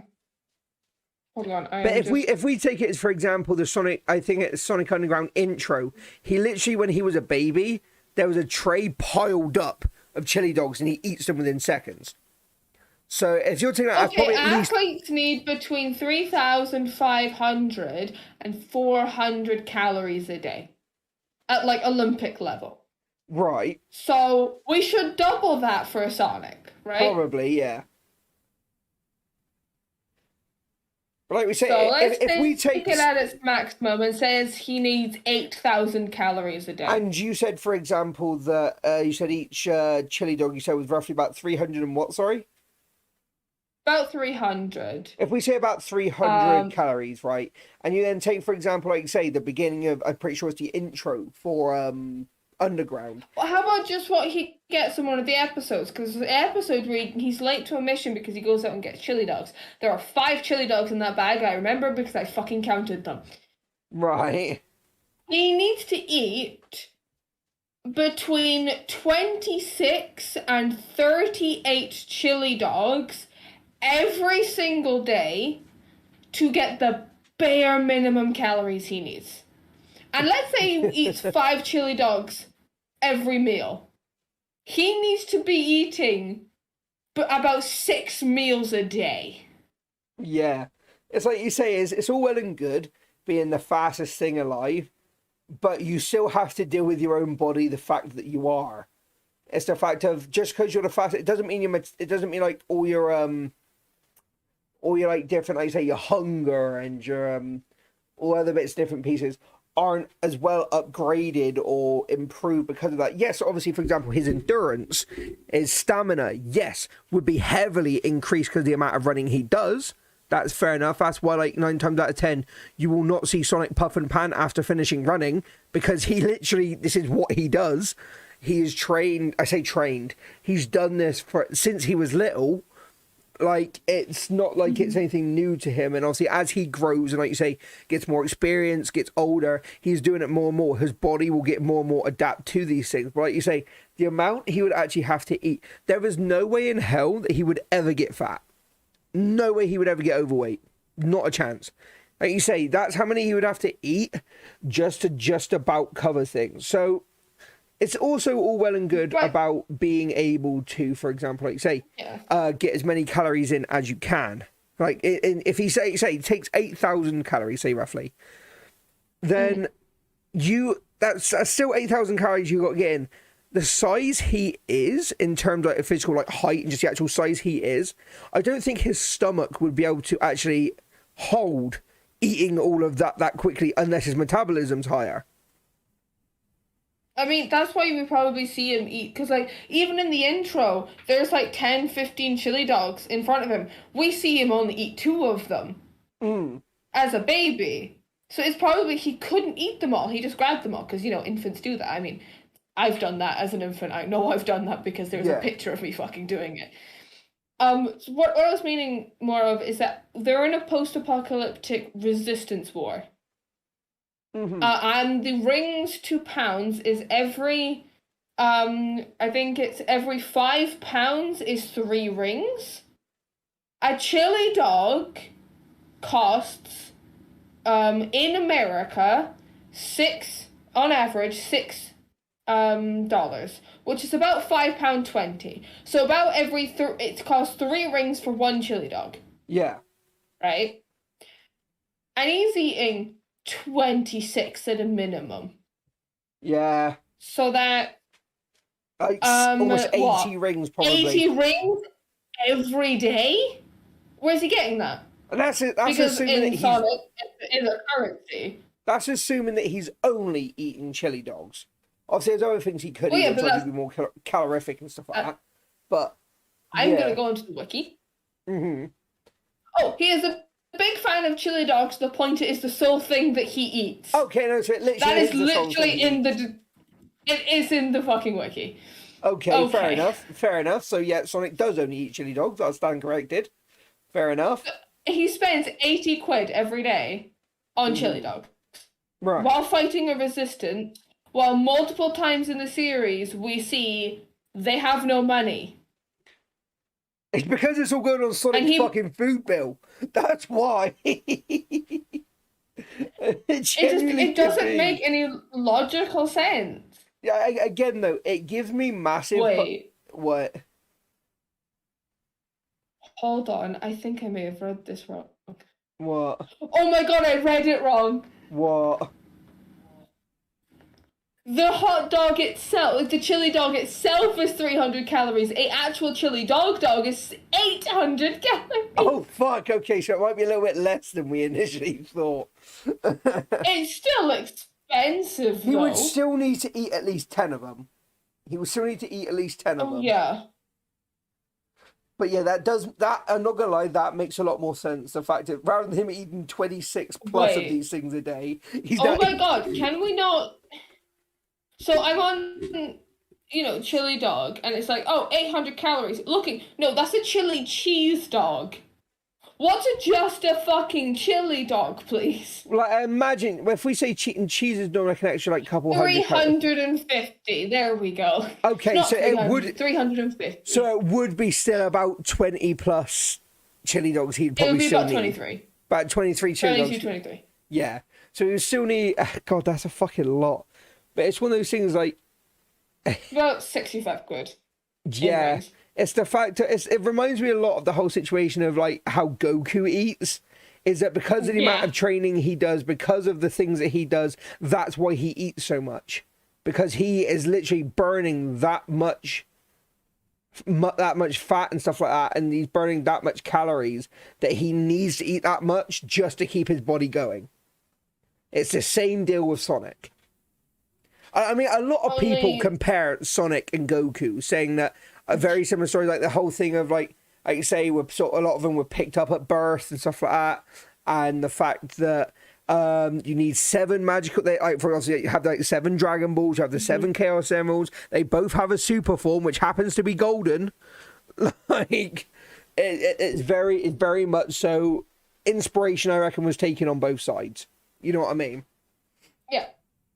Because actually, which one came out first? Was it Sonic come out first, or was it Dragon Ball came out first? Sonic 1, which had the 6 Chaos Emeralds in it, came out first. Okay, so then Dragon Ball came out. Yeah. Then Sonic 2, where the super form came out. But technically, Sonic the comic came before Dragon Ball. Well, technically... So Sonic... Well, Complete technically, Way Sonic came before Dragon Ball. yeah, I was gonna say because technically speaking, anyway, it's all well and good saying obviously that was when obviously Dragon Ball first came out. Well, you had Dragon Ball Z. It wasn't until a little bit through Dragon Ball Z that Goku actually got the Super Saiyan form. So it was still literally a whole series ahead when he actually got the super form. So, like you say, it is a very high chance that even Goku's form might have been inspired by Sonic. I think the thing is that the Sega and the company behind Dragon Ball actually work together a lot. And so Yeah. I'm pretty sure their teams also intermingled because quite a few of the animators for Satam also worked on the original Dragon Ball. Oh, So really? it's quite possible that ideas just got shared between the two of them. Yeah. Because the teams are still good friends to this day. Hmm. That's why they appear in games together a lot and like advertisements and stuff. Yeah, I guess I've seen so many drawings and sort of like art pieces just in general, which are like Sonic and Goku stood next to each other, or when they're both in their super forms next to each other. I've seen some of them fighting each other in super forms.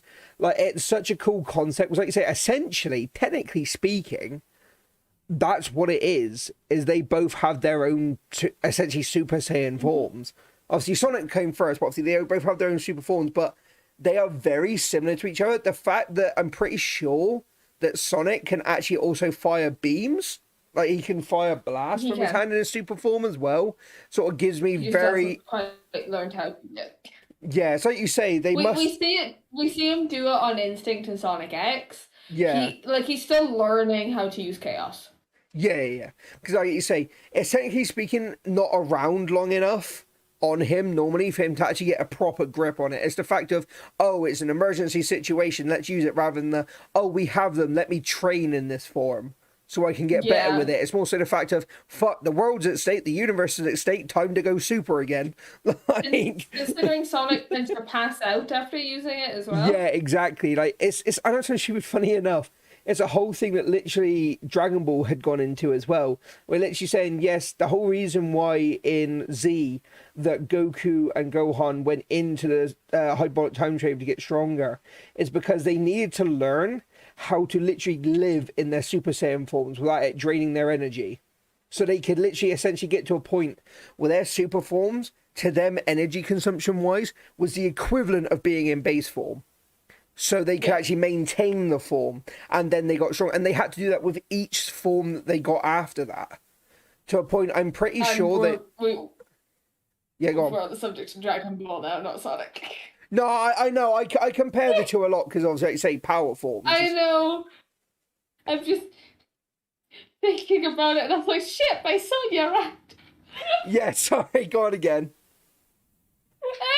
And then I realized we were like knowing you as I do, we were about to head straight off into the Dragon Ball rant, and Yeah. let's save that for the next episode. Yeah, you know what? Yeah, you're right. We'll save the Dragon Ball ramp. Yeah, you can save it to the next episode so that I can just sit here going, I don't know what any of this means, but go on. Go off, you two. And I'm like, yeah, okay, cracked Knuckles. And no, not Knuckles the Echidna. No. Right, go on about your rant then. Well, Sonya has the best instrument, hands down, in terms of versatility. Oh, yeah. I mean, Sonic can fire lasers out of a guitar and smack people over the head with it. Yeah. Manic has a massive drum set that cannot move, but can literally cause like tectonic shifts in the earth. Sonya has a keyboard which can be on the floor or attached to her, like Sonic's guitar. She can turn it into a fucking gun to fire lasers out of. She can play songs that create massive fog fields, and she can also stick gems into it to increase the power of her lasers. She has one of the most versatile weapons. Oh, yeah. Okay, she gets that point. My problem is, specifically with Sonya, is that Sonic has been solo running the Resistance since he was a kid. Yeah. He and Chuck were leaders of the Resistance until Chuck got captured and Sonic was left on his own, which he found Sonya Manic. Sonic has been leading the Resistance since he was able to understand what the Resistance was. Yeah. Sonya comes in. 2 episodes later, she's saying all about how she runs the resistance.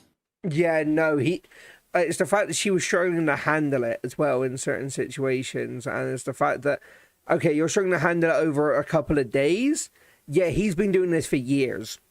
And like Like, when you watch them like interact with other factions of the resistance, quite a few of them instantly recognize Sonic, and he has to introduce Sonya and Manic. yeah, And it's like there's I don't even remember which episode it is, but there's a resistance where Sonya tries speaking to them and they get pissed at her. Sonic steps in and starts speaking to them. He's like perfect diplomacy. You'd think he was a politician with how he was talking. And he manages to swing them onto their side. yeah. Now, unless he's unlocked Naruto's Talk no Jutsu, I'm pretty sure he's done this longer than Sonya has. I was gonna say it's one of those things that, especially in those sort of situations, again, not trying to get too much into politics or anything, but you have to take both sides consideration rather than the fact of, I imagine Sonya would sort of go in thinking, no, we need help. Come on, we need this. No, it's the fact of mutual benefit and how you can help each I other. think the situation was that there was a resistance that, due to an argument, specifically it was a forbidden love, got split into two halves. And Sonya was all about, oh, just get the two halves back together. And Sonic was like, wait a minute. It's not that easy. Why did you split in two? And he went and he found the other half of the story. And he managed to convince them that there was a bigger problem with the factory that Eggman was building nearby. And managed to join the two halves that way. Mm-hmm. Sonya didn't. Yeah. And then Manic was in the background just going, this is not the thing I am good at. I will let you handle I did it. not sign up for this shit today. Like, I did not. It's just Sonya, like, she's all about, oh, I'm a princess, oh, I run the resistance. Yet, if she gets dirty, she will straight up abandon her brothers. She's done that, like, 3 times. Mm-hmm. She's skilled at gymnastics and karate. Well, Sonic's also skilled at gymnastics, so superhuman strength. Sonic also has that. Yeah, exactly. He doesn't have. This is something people might not understand. Sonya has photographic memory. Canonically, Sonic has eidactic memory. They're actually different things. Yeah. So eidactic memory is what Tony Stark and Seto Kaiba actually have. It is, they recall everything. Every sight, every smell, the feeling of that moment, everything. Sonya remembers things in photographs. That's why it's photographic memory. She can think, oh, what was page 15 of this book? And she can recall the image of that page and read it again. Sonic can go, what was that book again? Oh, page 15, and then list it off from inside of his head. Because he memorized the page. Yeah. That's what Sonic has. It's a different form of memory to what Sonya has. And there's a lesser form of eidactic memory, which is what Manic has. And I've forgotten what it's called, but it's got to do more with empathy.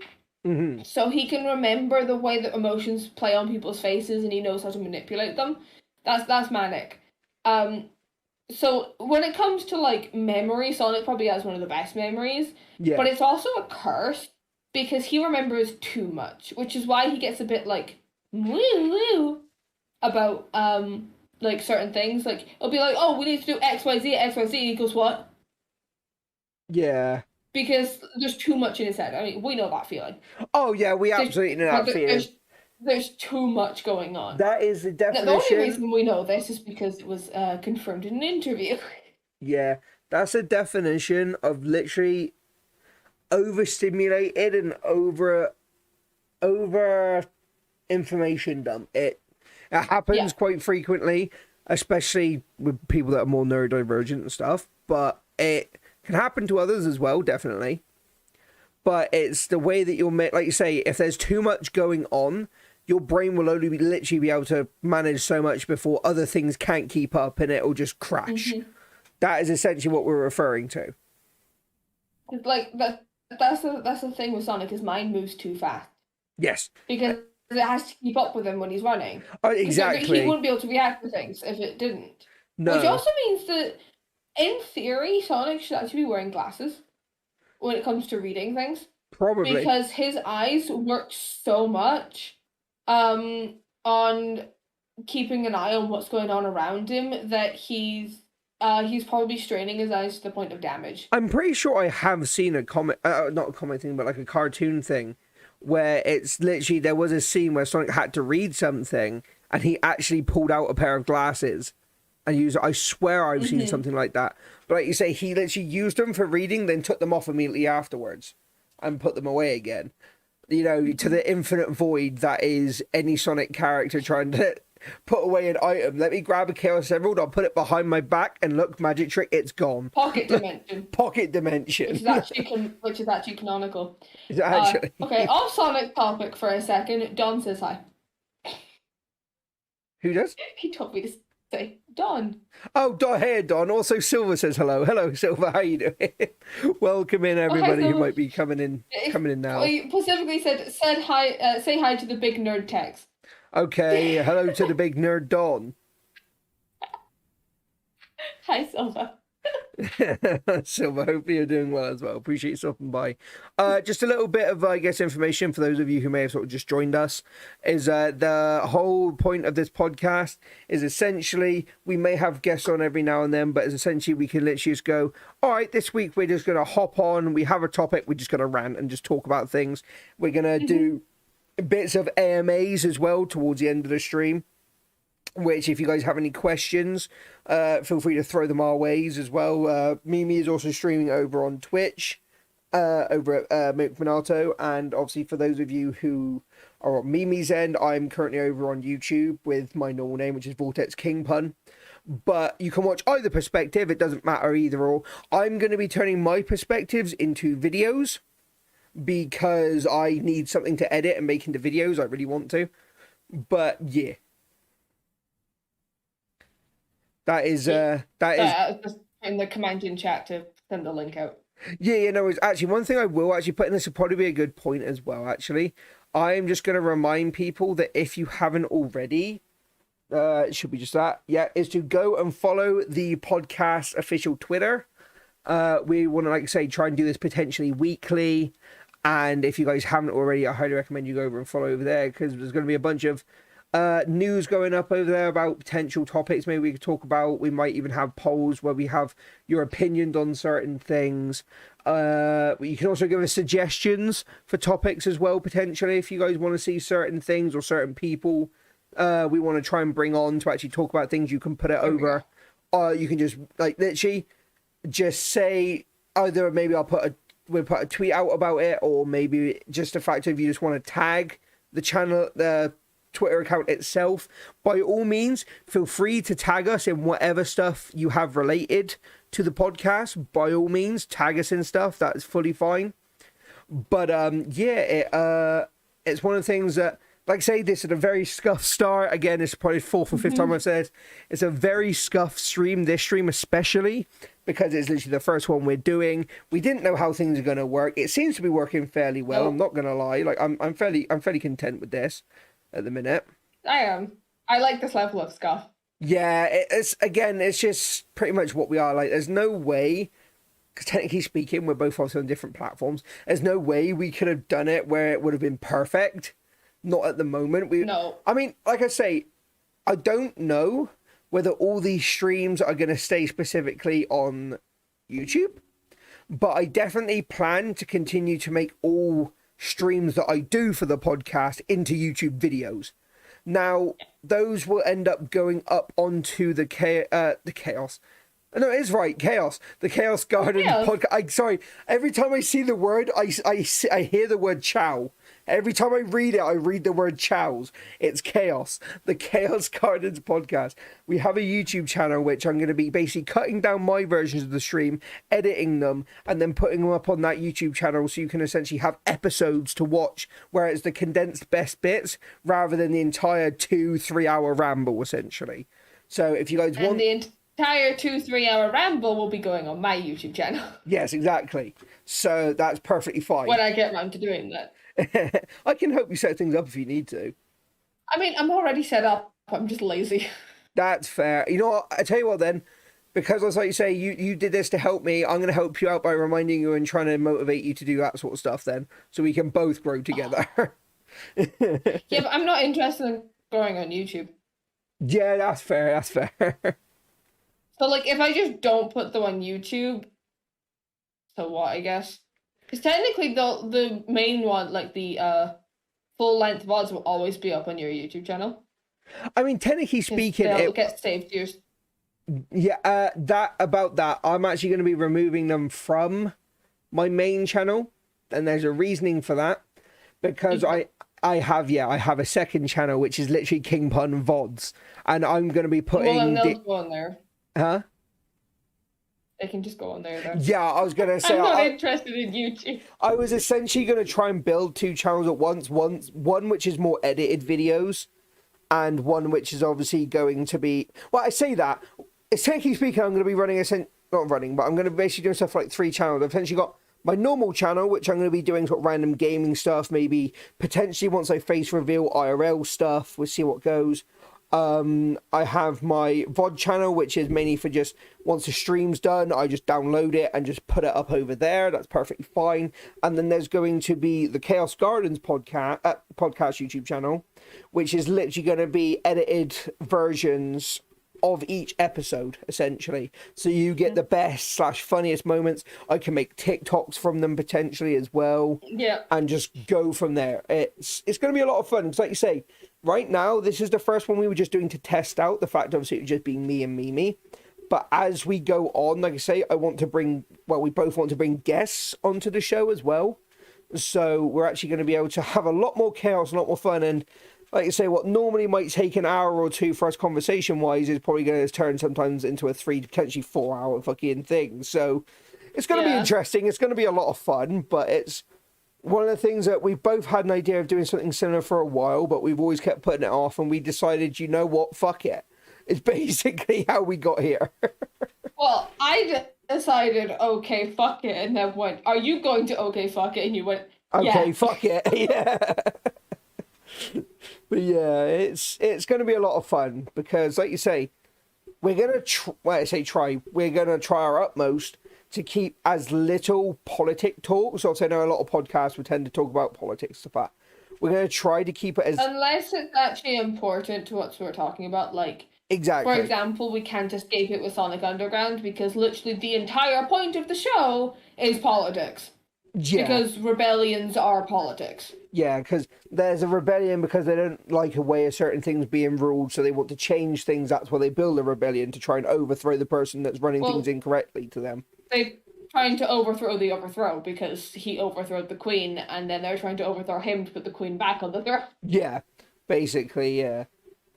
But yeah, so like you say, we will try and keep as much of this stuff politics free as we can, but there will be certain things, especially when it comes, like, say, certain Sonic topics, where parts of politics, or Harry Potter, or whatever, there is parts which certain parts of politics may kick in, but it's not necessarily, we call it real world politics we'll never get into. It'll always be fantasy politics, if anything. So you never have to worry. It's always going to be trying to be a safe space in here. You can have your own opinions. That's perfectly wrong. We'll tell you 100% reason. Perfectly wrong? Huh? Wait, perfectly, did I say wrong? You said that's perfectly wrong. No, that's perfectly okay, is what I meant to say. And we will then end up telling you 101 reasons why you're potentially wrong. But no, you're fully fine to have your own opinions in here. That is a moment that needs to be animated. Jesus Christ. Oh, dear Lord. Oh, that actually reminds me, good segue.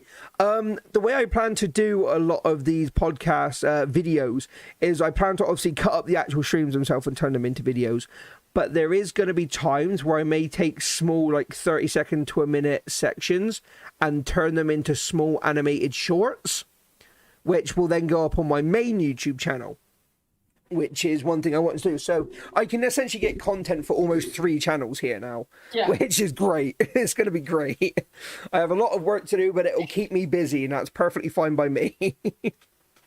See, the thing is, when I was talking about, I was going to do a segue back into Sonic Underground, using the whole, like, overthrowing the dictator to put the queen back on the throne, because I was literally going to say that. I'm segueing back into Sonic Underground. I hate Queen Elena. Everything that happens in the show is Queen Elena's fault. Yeah, true, true. She is a coward. Mm. Which is one of the reasons when as I'm writing rewriting Sonic Underground, um, he's not exactly a liked character. No. Right, I think I'm gonna break down my actual rewrite and what's happening in it. For context, as I said earlier, my rewrite is not a Sonic only thing. Yu-Gi-Oh is involved because I adore Yu-Gi-Oh, and I think some would like after the main series ended, like Duel Monsters ended, and then we went to GX. And in my opinion, they ruined the main cast characters, and then Dark Side of Dimensions came out, and they kind of redeemed the characters, but I have visions, and I think most of the fandom do, but where the characters should be, and that's where I want to take them. So I've dumped them in Sonic because I want to. Also, I need to preface the only character actually involved in the storyline is Seto Kaiba, because the others are actually locked in the dungeons, with a chunk of the resistance. Essentially, because Kaiba's the outsider, so he's the one looking at the situation and going, "Wait a minute, something's wrong here." Yeah. So he's the one who doesn't like Alina, because Seto Kaiba and Yugi Moto have both been kings before. They know what it means to rule a kingdom. So he's looking at what Alina's done with, finding out about a prophecy, abandoning her children on doorsteps, bearing in mind Kaiba absolutely adores children, and then fucking off into no man's land and leaving them to sort out her problems. And goes, "You call yourself a queen?" And then spends a majority of the first arc of the story convincing the triplets that they need to step up, not just to be prince and princess, but they need to step up as kings and queens. Yeah. And it's Sonic that steps up. Mm-hmm. Because this Sonic, this Sonya, and this Manic are kind of like their own characters. So Manic has a bit more of Tails, I think. He's a bit shyer. He's a lot sweeter as well, and instead of just like thieving things left, right, and center, he actually feels a bit bad about doing it. Sort of but person it's like that ingrained in him. Sort of person that would steal something, feel bad about it, and leave like 2 coins behind, but still have taken the things that the person that was selling it didn't know. Yeah. Yeah. That kind of character. Sonya, while stuck in her uptight mood, she does get out of it pretty damn quickly because Sonic kicks her in the head about it. Because I'll be honest, Kaiba's kind of similar to Sonya, and he kicks both of them in the head about it. Sonic in this one's a hell of a lot more, "I'm gonna put my foot down and you're gonna listen to me because I've been doing this the longest. Mm-hmm. I'm also a team leader, so you will listen to me." Yeah. Sonya gets along with Sonya and Manic get along with Seto in different ways, and then Sonic's just kind of in the background, like, "You're gonna fucking listen to me," instead of like, "Fucking make me." Mm-hmm. But then Sonic and Seto end up being extremely close friends because they're quite similar in personality. Yeah. So Sonya and Seto get along with their nobility lines because they were both raised as rich kids. Yeah. And then Seto and Manic get along because they're both engineers. Yeah. That's And fair. he acts as the moral compass of all three of them. He's also the mediator if they get involved in arguments, which happens a lot. Because he also has a little brother, so he's like, "Fucking hell, I know what this is all about." Yeah. Honestly, it does sound actually really interesting stuff. Like you say, you're gonna have to show me some more of the stuff. And then you say you've got a bunch. You say you got a bunch of stuff written down for this as well. It's in my head. Oh, it is I all in your haven't head got at the around to minute. writing it. I thought that you'd written a bunch of it Remember, down. I I thought you was told literally me. complaining to you that I didn't want to write it down because I was too lazy Also, to. And you were just there going, "Do it, do it, do it." Also, just a preface to everybody is for anybody who might have made, like say, maybe just joined or whatever, just be unaware.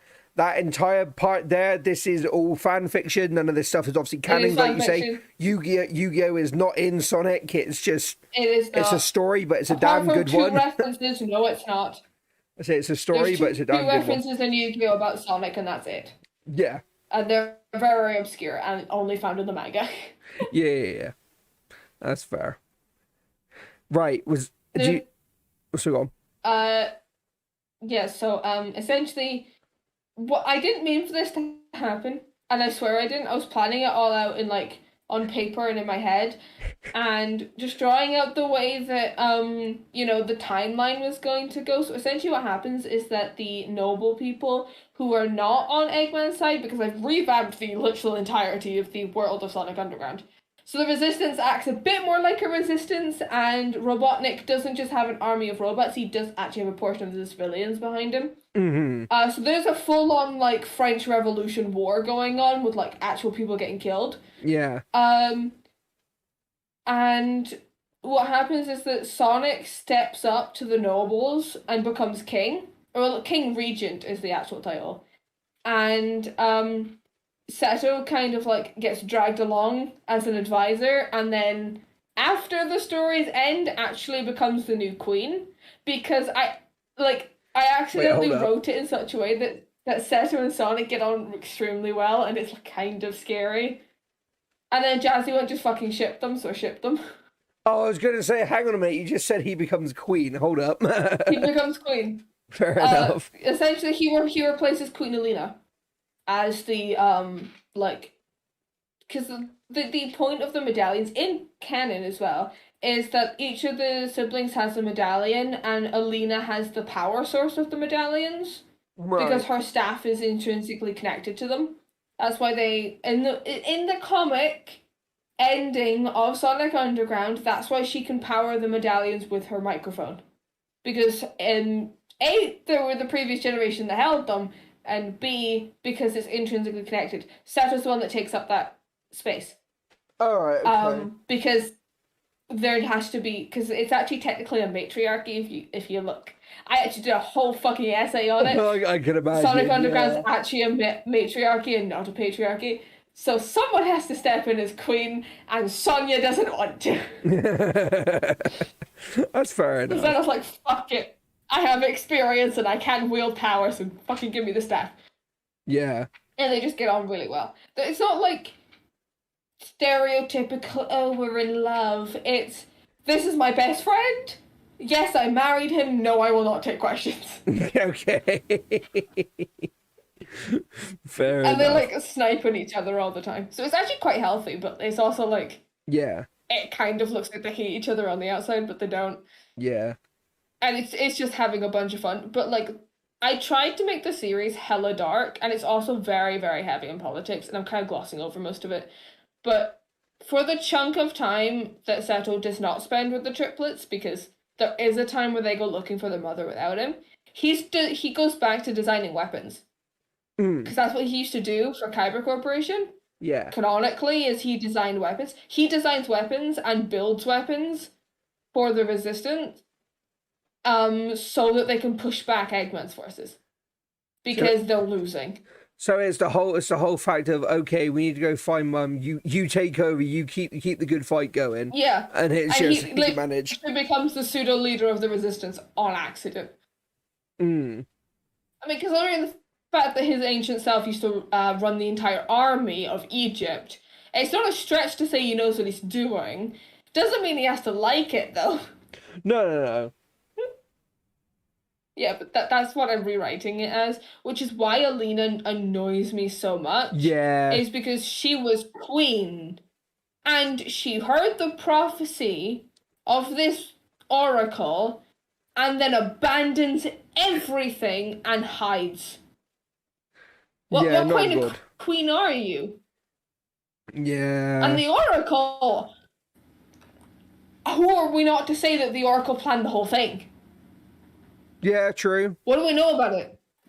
We don't know anything about the Oracle. Sorry, I'm really fucking passionate about this. No, that's complete. That's the whole point of this podcast. Is we're supposed to be passionate about things that we can just talk about. I'm really fucking passionate about Sonic Underground. And one thing I feel like it's hard to stop. That's fully fine. You're fully okay. I get so pissed off with like the background characters. I have gripes about the main characters, but like Bartleby makes me want to rip my hair out. Oh God. The Oracle of Delphius makes me want to stab him, And Queen Alina is just like, who the hell are you? Yeah. Rapid blinking. Yeah. That's fair enough. Honestly, like I say, there's so much lore when it comes to, like, to be fair, just all Sonic comics and all Sonic games in general, there's so much lore to them, but when you actually start to delve deeper into it, to a point, like you say, you get to a point where you start making, like, different fanfics and stuff like that, you don't actually realize how much thought goes behind so many sort of shows and different games like this. Oh, yeah. Until you actually start properly looking into it. I must admit, even me myself, for a good portion of time, I saw Haha Blue Hedgehog go fast, save the day. Like, for a good portion of time, I was like that. Until I actually started to look a bit more into some lore and started, like you say, see some bits from the comics, look some bits into the cartoons and stuff like that. And I thought, Jesus Christ, there's actually so much more behind these characters than I thought originally. My introduction to Sonic was Sonic Underground and Sonic the Comic, which is probably why Fleetway Sonic means so much to me, because it was literally my first introduction to Super Sonic. Yeah. Was Fleetway Sonic. Yeah. Which is probably why the newer versions of Super Sonic pissed me off so much, because I really like Evil Sonic, I'll be honest. I just have this, like, obsession with watching the heroes become villains, which is probably why I like Yu-Gi-Oh! Thinking about it. Because, you know, Yugi is both the villain and the hero. Yeah. I mean, he only murders people. Only? He only murders people. Only? He only kill people. Only. Yeah, that's all fair enough. Like you say, it's very interesting to look into. And again, to any of you guys out there on both sides of the streams, is that if you haven't already, I highly recommend you give, like say, some of the cartoons, some of the comics of the Sonic franchise a read and a watch, because you may find there's something deeper in there that you may enjoy, because so many people do. Under no conditions do I recommend you watch Adventures of Sonic the Hedgehog, because that is literally a Saturday morning cartoon for kids. Yeah. That's where the Sonic says that's no good comes from. Although there are a few good messages in there, because there's one about, like, keeping safe when you, like, you don't know where you are, or, like, Strangers making sure people and you stuff. don't want to talk to you don't talk to you, or, like, what's the most famous one? If someone touches you in a way you don't like, that's no good. Yeah. Yeah, it's like you say, there's a lot of heart behind it. Even a lot of the more silly things, there is still some heart behind. So make sure, if you get a chance, make sure you give the shows a watch, give all the, like you say, all the different comics a gander at. I definitely have to do a lot more research and look into stuff as well. Because there's times where I do too much. Yeah, you need to send me some of the stuff that you read as well. I need to be able to see the same stuff as well. Okay, so my sources for most of the stuff I know about Sonic Underground is watching the show myself and the wikis, be it Wikipedia or Sonic Fandom. Yeah. That's where 90% of it comes from. Yeah, that's fair. That's fair. I will say this, it's got nothing to do with this, but if you look at, you know how fucking invested I get in things. Look at my RP blog and tell me I'm not fucking invested in that. Yeah. The bitch is 18k words and I'm not even done. Yeah, I love how passionate you are about stuff. It's great. It's absolutely great. It's great just hearing, like, I'm so used to myself being able to just go on rants about things. People give me weird looks. But honestly, you do the exact same shit I do, and it's so refreshing to see somebody else do it. You know what I mean? It's so refreshing. It's great. I need to force you to watch the Harry Potter movies. Yeah, we can watch them at some point. That's fine. Right. With that all being said, is there anything else we wanted to talk about, really, or do we reckon that's a good place to wrap up for the first one? I think that's a good place to wrap up. Good place to wrap up. Okie dokie then. Well, if that's the case, everybody, I have been Vortex, aka the King Pun. Yeah, and I'm Mick Minato. And honestly, thank you guys so much for watching as well. We would do some AMA, but I feel like you say the first stream, we're just sort of getting a sort of a vibe for things, so not many people might be about or anything, so that's perfectly fine. But we will do AMAs and stuff going forward. in probably the other ones that we do. Like say we're gonna try and get some guests in. They've got a lot of fun stuff coming up. You can like say potentially look forward to edited videos of these streams if, for example, you have missed parts of them or you have missed the entire of them. That's obviously completely up to you. Nobody's forcing you guys to stay here. There's like say gonna be animations, there's gonna be TikToks, there's gonna be all sorts of stuff coming up. And we just really hope you guys are gonna look forward to the future and seeing those things that we decide to make. So with that all being said, we are going to thank you so much for watching and joining us today on this podcast episode for the first ever podcast episode that we do. Let's hope it's the first of many. And with that all being said, I'm going to say on my end, make sure you keep your chins up, don't get your crown full. And have you got anything you want to say? No. Okay. Well, okay then. I'll end it with I'm a vampire. I don't do uplifting messages. You know what? That's fair. I hope you all have an absolutely wonderful evening, day, whatever time of day it is where you guys are. Just have a wonderful day. You all deserve it. Make sure you keep your chins up. Don't let those crowns fall. And we will see all of you guys in the next podcast. Take care, everybody. And it's a bye on my end as well. Yeah. Bye. Bye.